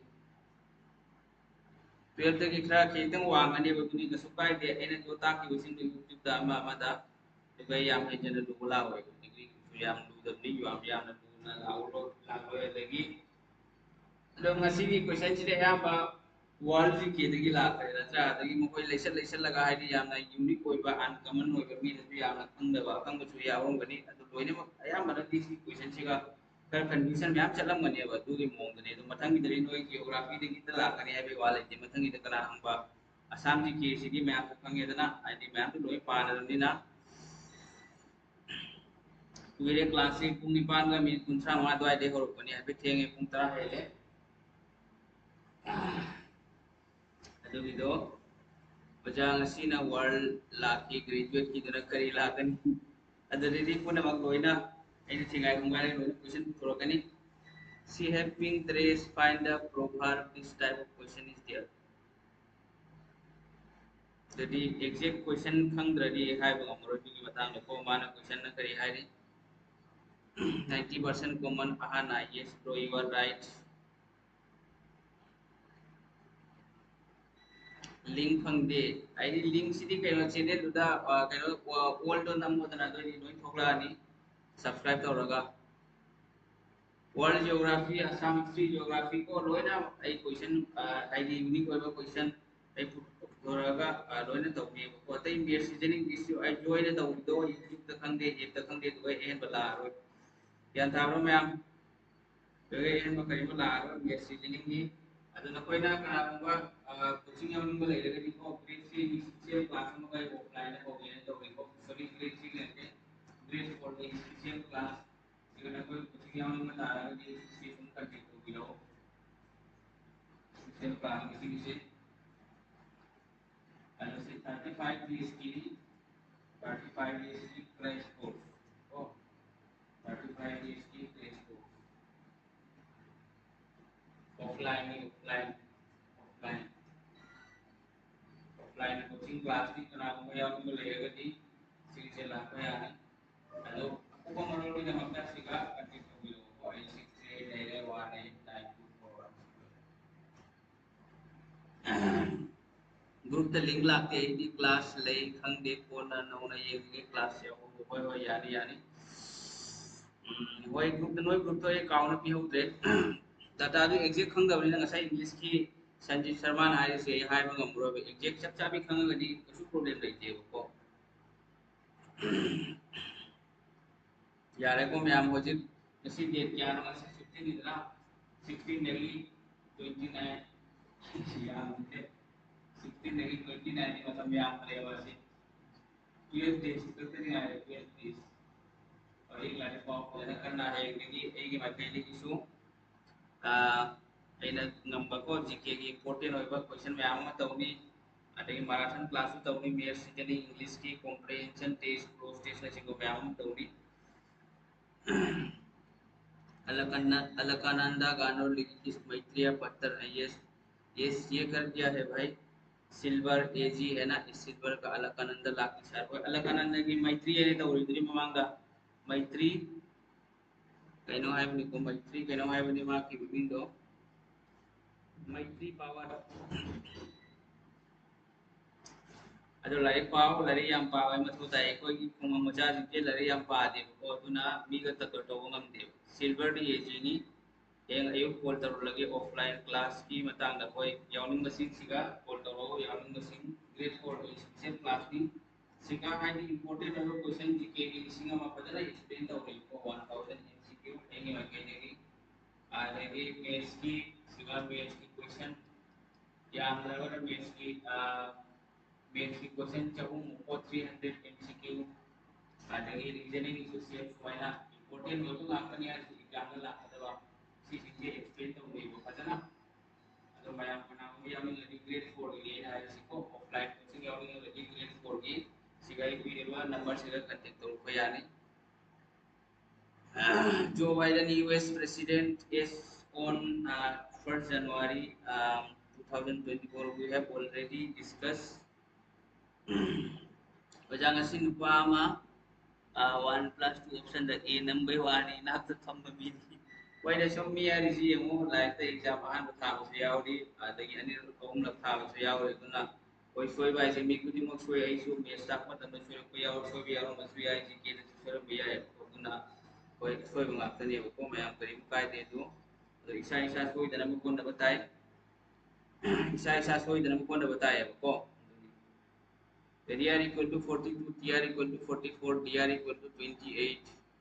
Then fear करियो ने DR R 18, 18, 36, 36 plus 6 ये तो नीला आराम बम सीधी सीधी ये इला है ना area equal to क्या नो area equal to 42 ना क्या हो area equal to 42 TR equal to 44 TR equal to 44 लेकिन लास्ट तक ये वो fear fear सी ना तो अतः ये लोग को सी ये R क्या नो R से 18 है तो 18 ले ले 5 ले ले 1 ले ले 18 ले ले कैसे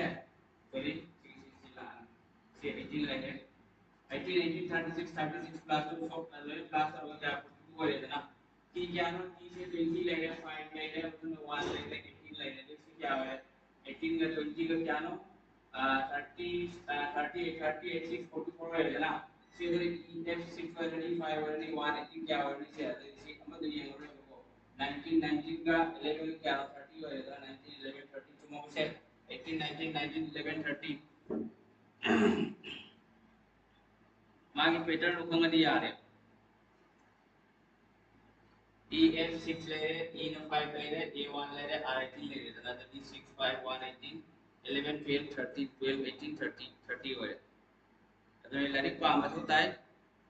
क्वेश्चन कंप्लीट होइद्री होय क्वेश्चन बुदी पूरा कंप्लीट होइद्री करिगिनो आइदि क्वेश्चन दो अखोई इसा इसा की खुद लेतबनिना कनासु कंप्लीट तौबा ngam को हयें इसा की खुद फंगलबदा फंगबे मतुं to create a nucleus means English की लागी अदो खंगदना तौरमद्रे to create a nucleus means find the odd one करी करिनो हायोदना अदुगिदो न्यूक्लियस को थोपगिदरो खंगदे चपचा भी रंगे क्वेश्चन तो खंगदमिना आंसर चपचा भी हाय ngam करिगिनो आइदि नियम नदी एक्चुअली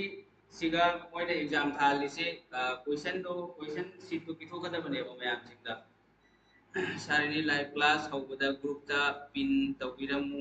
होय होय फरे मथंग दगी तौरगे क्वेश्चन दो पिबम थोये मयाम कोई द क्वेश्चन पिबम थोये अदो मोइना दि क्वेश्चन दि पी देदना अदो problem अमनी question पीगदबनी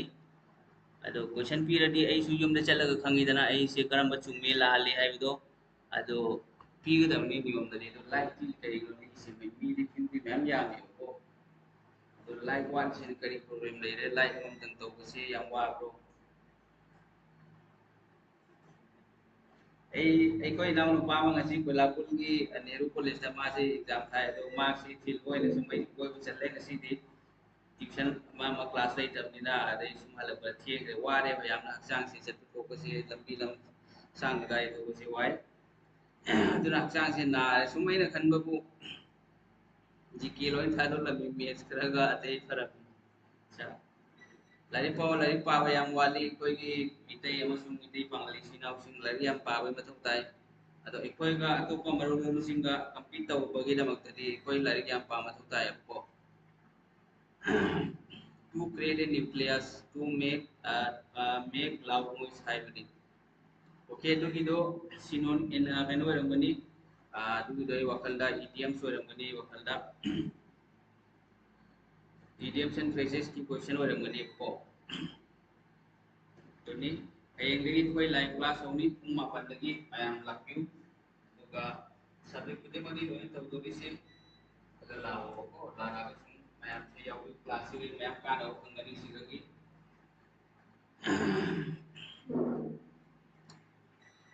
sir grade 3 driver की क्लास तौगद्रा आइडी यमो ग्रेड 3 क्लास से आई ग्रेड 4 की क्लास को मतम दो ग्रेड 4 की दुगा केनो की ग्रेड 3 दुगा तुम यार ग्रेविटी न्यूटन कोपर्निकस करी हुई नहीं है बा ग्रेविटी न्यूटन और रेडी कोपर्निकस ने करी हुई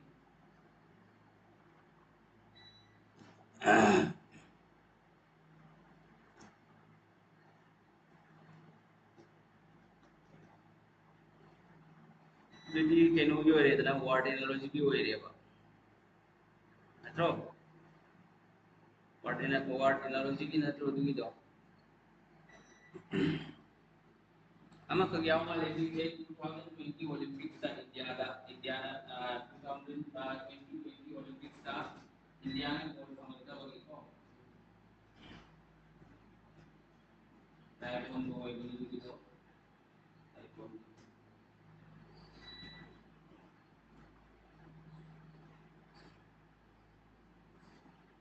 India ke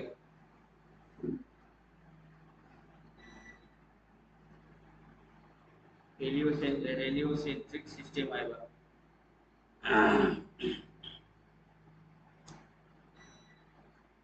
पढ़ाई करो भाई पढ़ाई लड़ी पा मत होता है लड़ी पा वाली या नो पर स्मार्ट कोई भी मत होता है लड़ी डेली लड़ी पा मत होता है लड़ी पा मत होता है सब कोई बगिन डेली मत होता है स्मार्ट मत होता है सुन डेली नो मोई पुंग मरी मंगा लड़ी पा रहे सुन कनो तो कोई ओलंपिक की हान बदला फर्स्ट लाते ट्रायंगल के डायग्राम मतंग हुआ अनिता लाते ओके माउस रेट खाइबा आदगी फुट करी वनी है तो सिगुम सिदी नंग ऑप्शन पी मत होता है ऑप्शन दी मत तुंगे ननी सारा दोरी से वर्ड एनालॉजी ने को letter series number series word analogy letter analogy से लांगनी तो दी रीजनिंग में से आसाम की अप्लाई भी इंजन दुगो लागो अमांग में दसु लास्ट ईयर दसु क्वेश्चन दो बिया इंजन दुगो लाग के को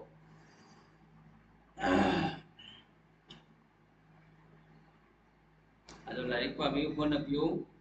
तो मैं लाइक पा रही सोई न सब कोई दी लाइक पा में संगी को न में संगी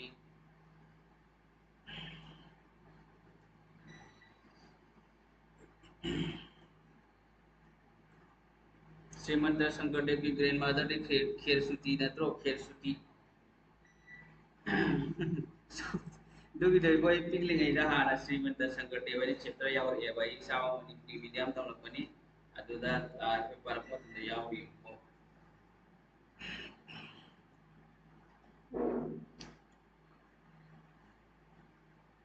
लाइफ सिरी आमली अदु लाइफ हमतंग तो सलामु मैम नोई लाइफ पीरग देंगोन सु इंस्पायर ओय मोटिवेट ओय मैम मा हेना हेना मैम गे दमकता हेल्प तौबगी वाखल तो हेना कोखल्ली को असा एग्जाम नुंगाई चलमदाइदा थुकन इसा कइनुम तौरुरे दुबुदी तौनी एग्जाम से जिसा फना फमी ओर जो अहन बगी अमुतंग की मधु एग्जाम की क्वालिटी ने को एग्जाम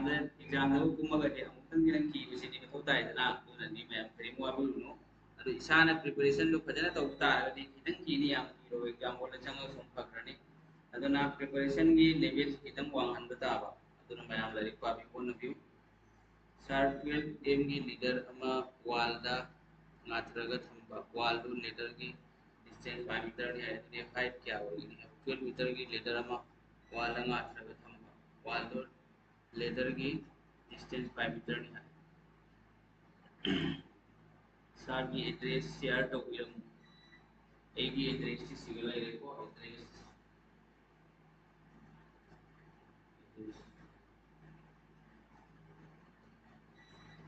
कोचिंग सेंटर है ये कोचिंग सेंटर में एड्रेस बनाई का सार को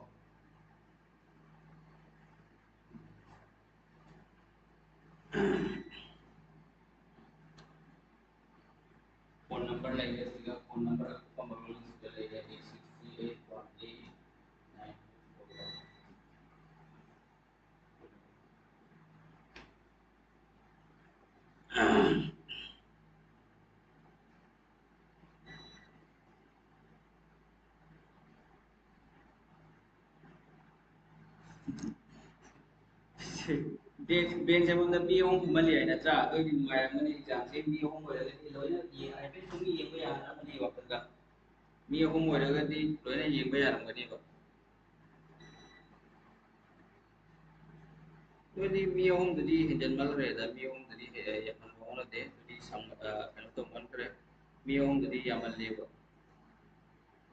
मी अनि को तो en गदम नी तो दी एग्जाम तो नुगाय गदम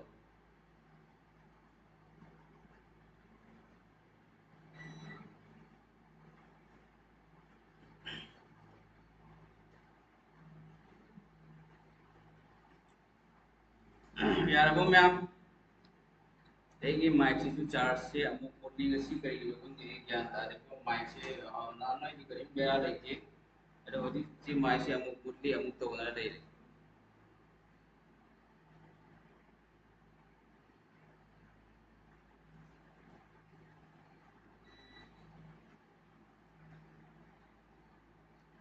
UPSC status 135 to 35 year without by any chance yes brother you will get selected don't worry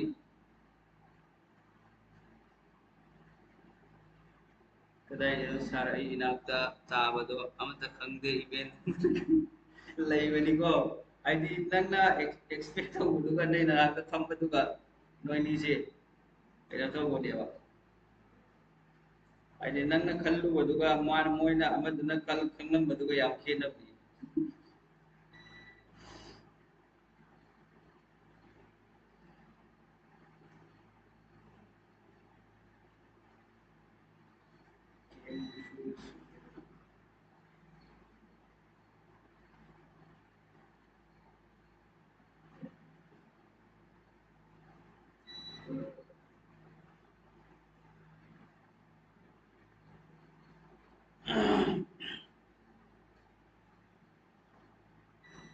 यारगो ma'am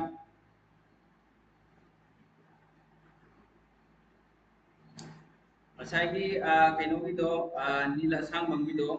question तो दुगी दो कहीं और रंगनी को माना ऐसे वाल की लेटर की तो हाइट क्या हो पाइथागोरस थ्योरम ने नंगी तो को वाल की लेटर में वाल दा ngatharaga thamba wall to letter की डिस्टेंस 5 मीटर ने तो हाइट क्या हुई है पाइथागोरस थ्योरम दुगी दो तो बतावा अदुगिदो ए वकलदा 12 स्क्वायर क्यानो 144 25 169 अदो 13 आंसर ओरंगनी नीला सांगम नंगिदो नंगी क्वेश्चन जी आंसर 13 100 मार्क कैटेगरी बोली एटिया कैटेगरी इंटरव्यू कैटेगरी नहीं कटेगा भाई, कैसे कटेगा? अगर आपको 130 मिला तो आपको 130 मिलेगा, इंटरव्यू में एक मार्क भी नहीं कटेगा।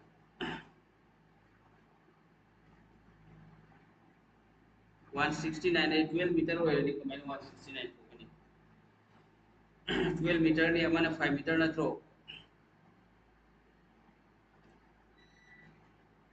ग्रेजुएशन की कट ऑफ क्या लाखनी सारा तो क्वेश्चन ही अंगनी क्वेश्चन मुद्री के कट ऑफ आया दिन लोरे ने ऐसे फॉर्चून टेलर ने थे मागे क्वेश्चन की लेवल पे मतुंगी ना ने तो कोई को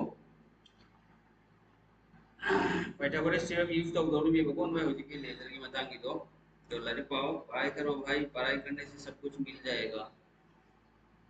चाकरी थोका पूरा 10% मार्क काटी को बोली कोई चीज होती। अच्छा आपके मतलब आप अब ये भी नौकरी कर रहे हो तो शायद वो 10% चला जाएगा मार्क, क्योंकि ऑलरेडी आप कर रहे हो ना इसलिए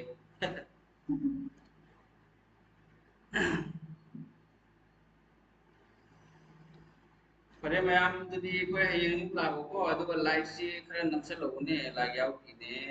मैं यावखिने लाग याव लाइक पी पिरक्तबसे लाइक तो नमसलो लाइक तो नमसलको यादो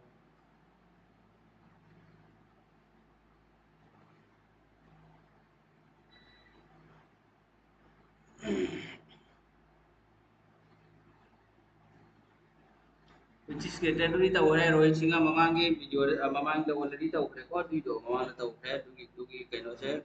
three ilai lai dana 2 to the power 4 de kya no 2 to the power 4 5 de himni 5 ai ne 32 lai re 3 to the power 5 243 lai re 4 to the power 4 256 lai re 550 क्या हो रहा है 125 हो रहा है तो 4 to the power 4 हो रहा है ना 4 to the power 4 से क्या नो 4 से मरी 4 ने ट्रा तो 4 ने ट्रा तो क्या नो 256 हो रहा है। Jalabu yan jalabu ma'am cha ka chan ra bono ai ngai pung ni ban la kai dagi ni UPSC kun ta exam ta exam katti go kun ta exam 10% mark katti go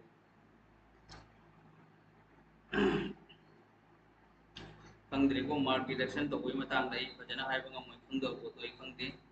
khangadi khangye ko adini fare ma'am do heng pung mapanda muk lai ko si heng dagi lai ko fajana matam chana lai pau matam chana chao tum ko से experience अमगी discipline routine से maintain तौर चलना होता है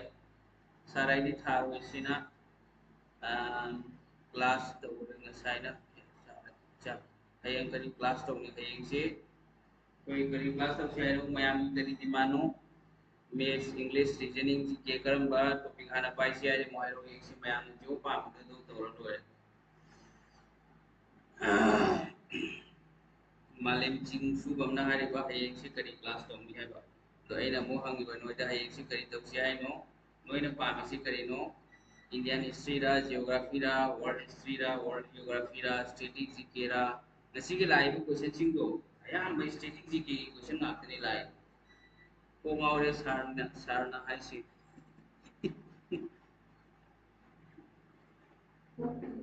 GK से भाग जाते mess ना हो रसी सार ओके मेस ना हो रसी अरे भैया ये कसं काय मेस ना होरसी आई सुम आई इसाना मेस यो गना करा हराव जत हेली रो जीके अमा मसे यामना हाई उतना डिटेल स्टडी तो मत होता है दुगा नी नो ये दाई नो नो ने क्वेश्चन अमा को तो मंगम द्रदी तुसु केनो नि अब बेरा ने नत्रो अदुना यूपीएससी हाई बन पास सिना हाई सी को मावरे करी हाई नो तो थादो होरे जो एखोय होजि फोकस से स्टैटिक जीके से का फोकस तौसी इंगोन द क्वेश्चन मैम अमा लई इंपोर्टेंट ऑफ क्वेश्चन मैम आईडी मैम कलेक्शन तौरगा लई स्टैटिक जीके वर्ल्ड जीके की लोन स्टैटिक जीके की क्वेश्चन जिन तो कोई तौसे को करंट अफेयर्स की करंट अफेयर्स से लागते वो सब माने जीके ने धोखा दे दिया आज जीके ने धोखा दे दिया तो भाई क्या हुआ कोई बात नहीं अपनी पढ़ाई करो पढ़ाई पे ध्यान दो इधर उधर मत भटको हाँ यामना इधर उधर तौनो लाइक पाओ फजना मतम चाना तुमु फजना मतम चाना लाइक पाओ जी मित्रानि थोड़ी लेरी मित्रानि थोड़ी नि से मो तुम नो कोसी मतुम दे मु ग्रेड 4 दी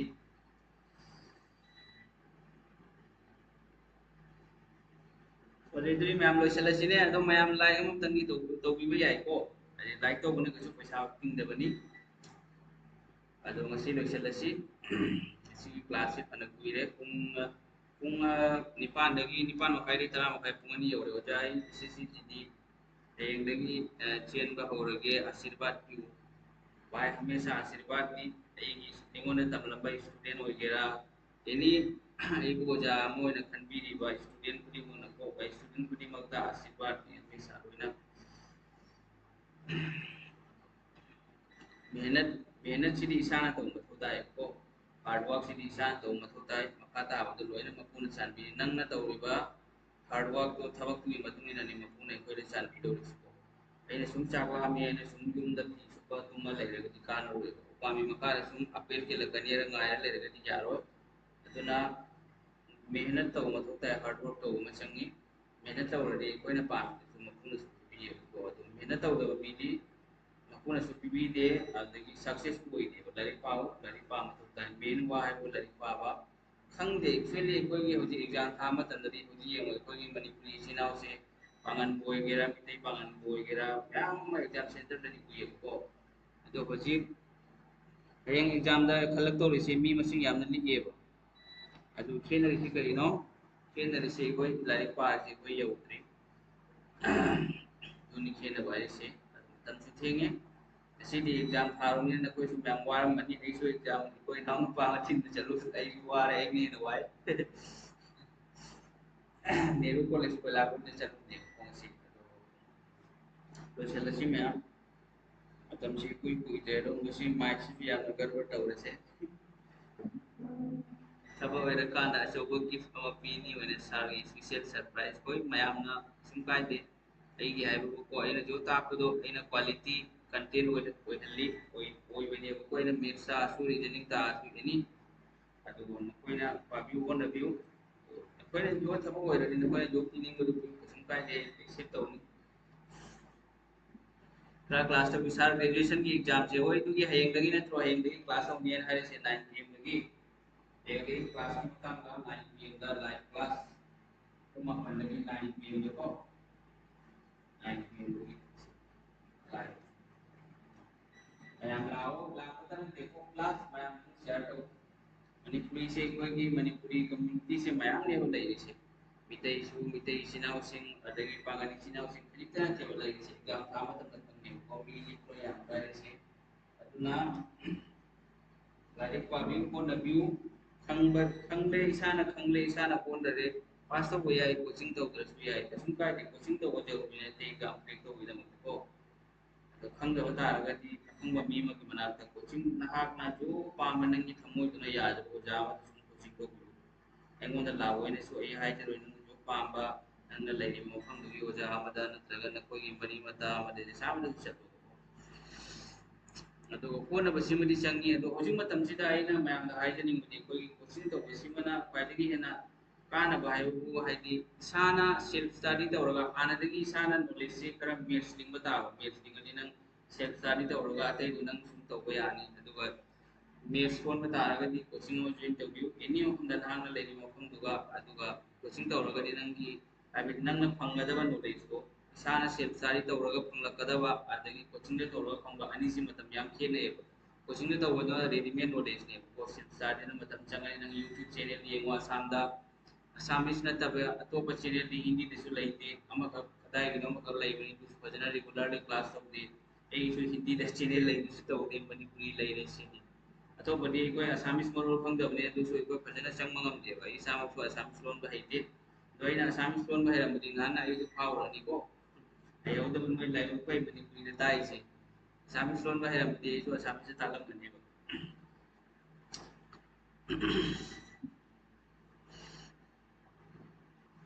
रोहित का माइकल का तुम रवन वही ते अनिल होई लाक्रबो अनिल अनिल दगी रोहित अदगी कना कना नो मैम में लेबनी ऑनलाइन ले जाओ कोई मैं तो लाख रखो लक्ष्मण ले रे माइकल ले रे माइकल ले तुम द्री सारो के फरे अदरी मैम लोइसल लसी गसी से मैम चु कुथा बिरो गसी से नुआई तुम थो हेंग रे मु कोगल का मुन नहीं थबा औरो को नीला सांगम गुड नाइट हेंग मु कोगल लो दुगा नहीं थरो हेंग ए फजना मेथ्स की सुमई तौसेबो को मतम से लेबनिना चैप्टर वाइज चैप्टर अनि गुम देगी सुमैना उनसे लगा क्लास तौसे अदो एना तवगदब मेथ्स तुना सुम यारे न कोई ग्रेड 3 की एग्जाम दा तुना यारनी को अदुना मैम करी में टेंशन लौरो चैप्टर वाइज तौसे को दो रेडी कांसेप्ट फजना क्लियरली खंग हेलिदना माइक आयरगा सलमान खान की सिबु फिल्म द मिस तौई अच्छा अखोइना मेथ्स तौदोरिसे हेंगी चैप्टर वाइज तौनी हेंगी अखोइना क्लास तौदोरिसे परसेंटेज लेरे रेशियो एंड प्रोपोर्शन लेरे अदगी खितक अमखका क्वेश्चन परसेंटेज का रेशियो एंड प्रोपोर्शन का नोमरे सुम क्लास अनि तो कोई आबरे एक ही तौने बदो मैंने सुको तो आई थंदा होय बनिना हाइदी मैनेज तौसी वाय कोई नाउ नुपा सु लय तो पाना खरा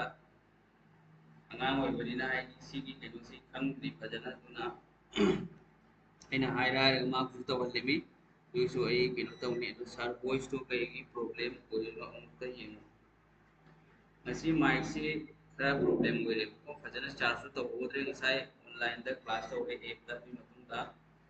ado mic si fajana charge yaw da bina amuk le amuk tai to da dai le tuna ni pare he gi problem le ro he kuma pa da lawo ba अदो फजना मुक्तंग नहीं थसेबको अदो me ma'am लाओ कोई मुते सिनाव पांगनी सिनाव ma'am ले रितना होजे exam थागदबा अदो most expected question नी तो से ए question जी तवरगनि नंग मेथ्स रीजनिंग दे पूरा 100% केनो तंगनी कमन ताने सर को क्लास लो वीडियो प्ले तवरग येंग सर ओके वॉइस की problem ngasi ji khar lai male natra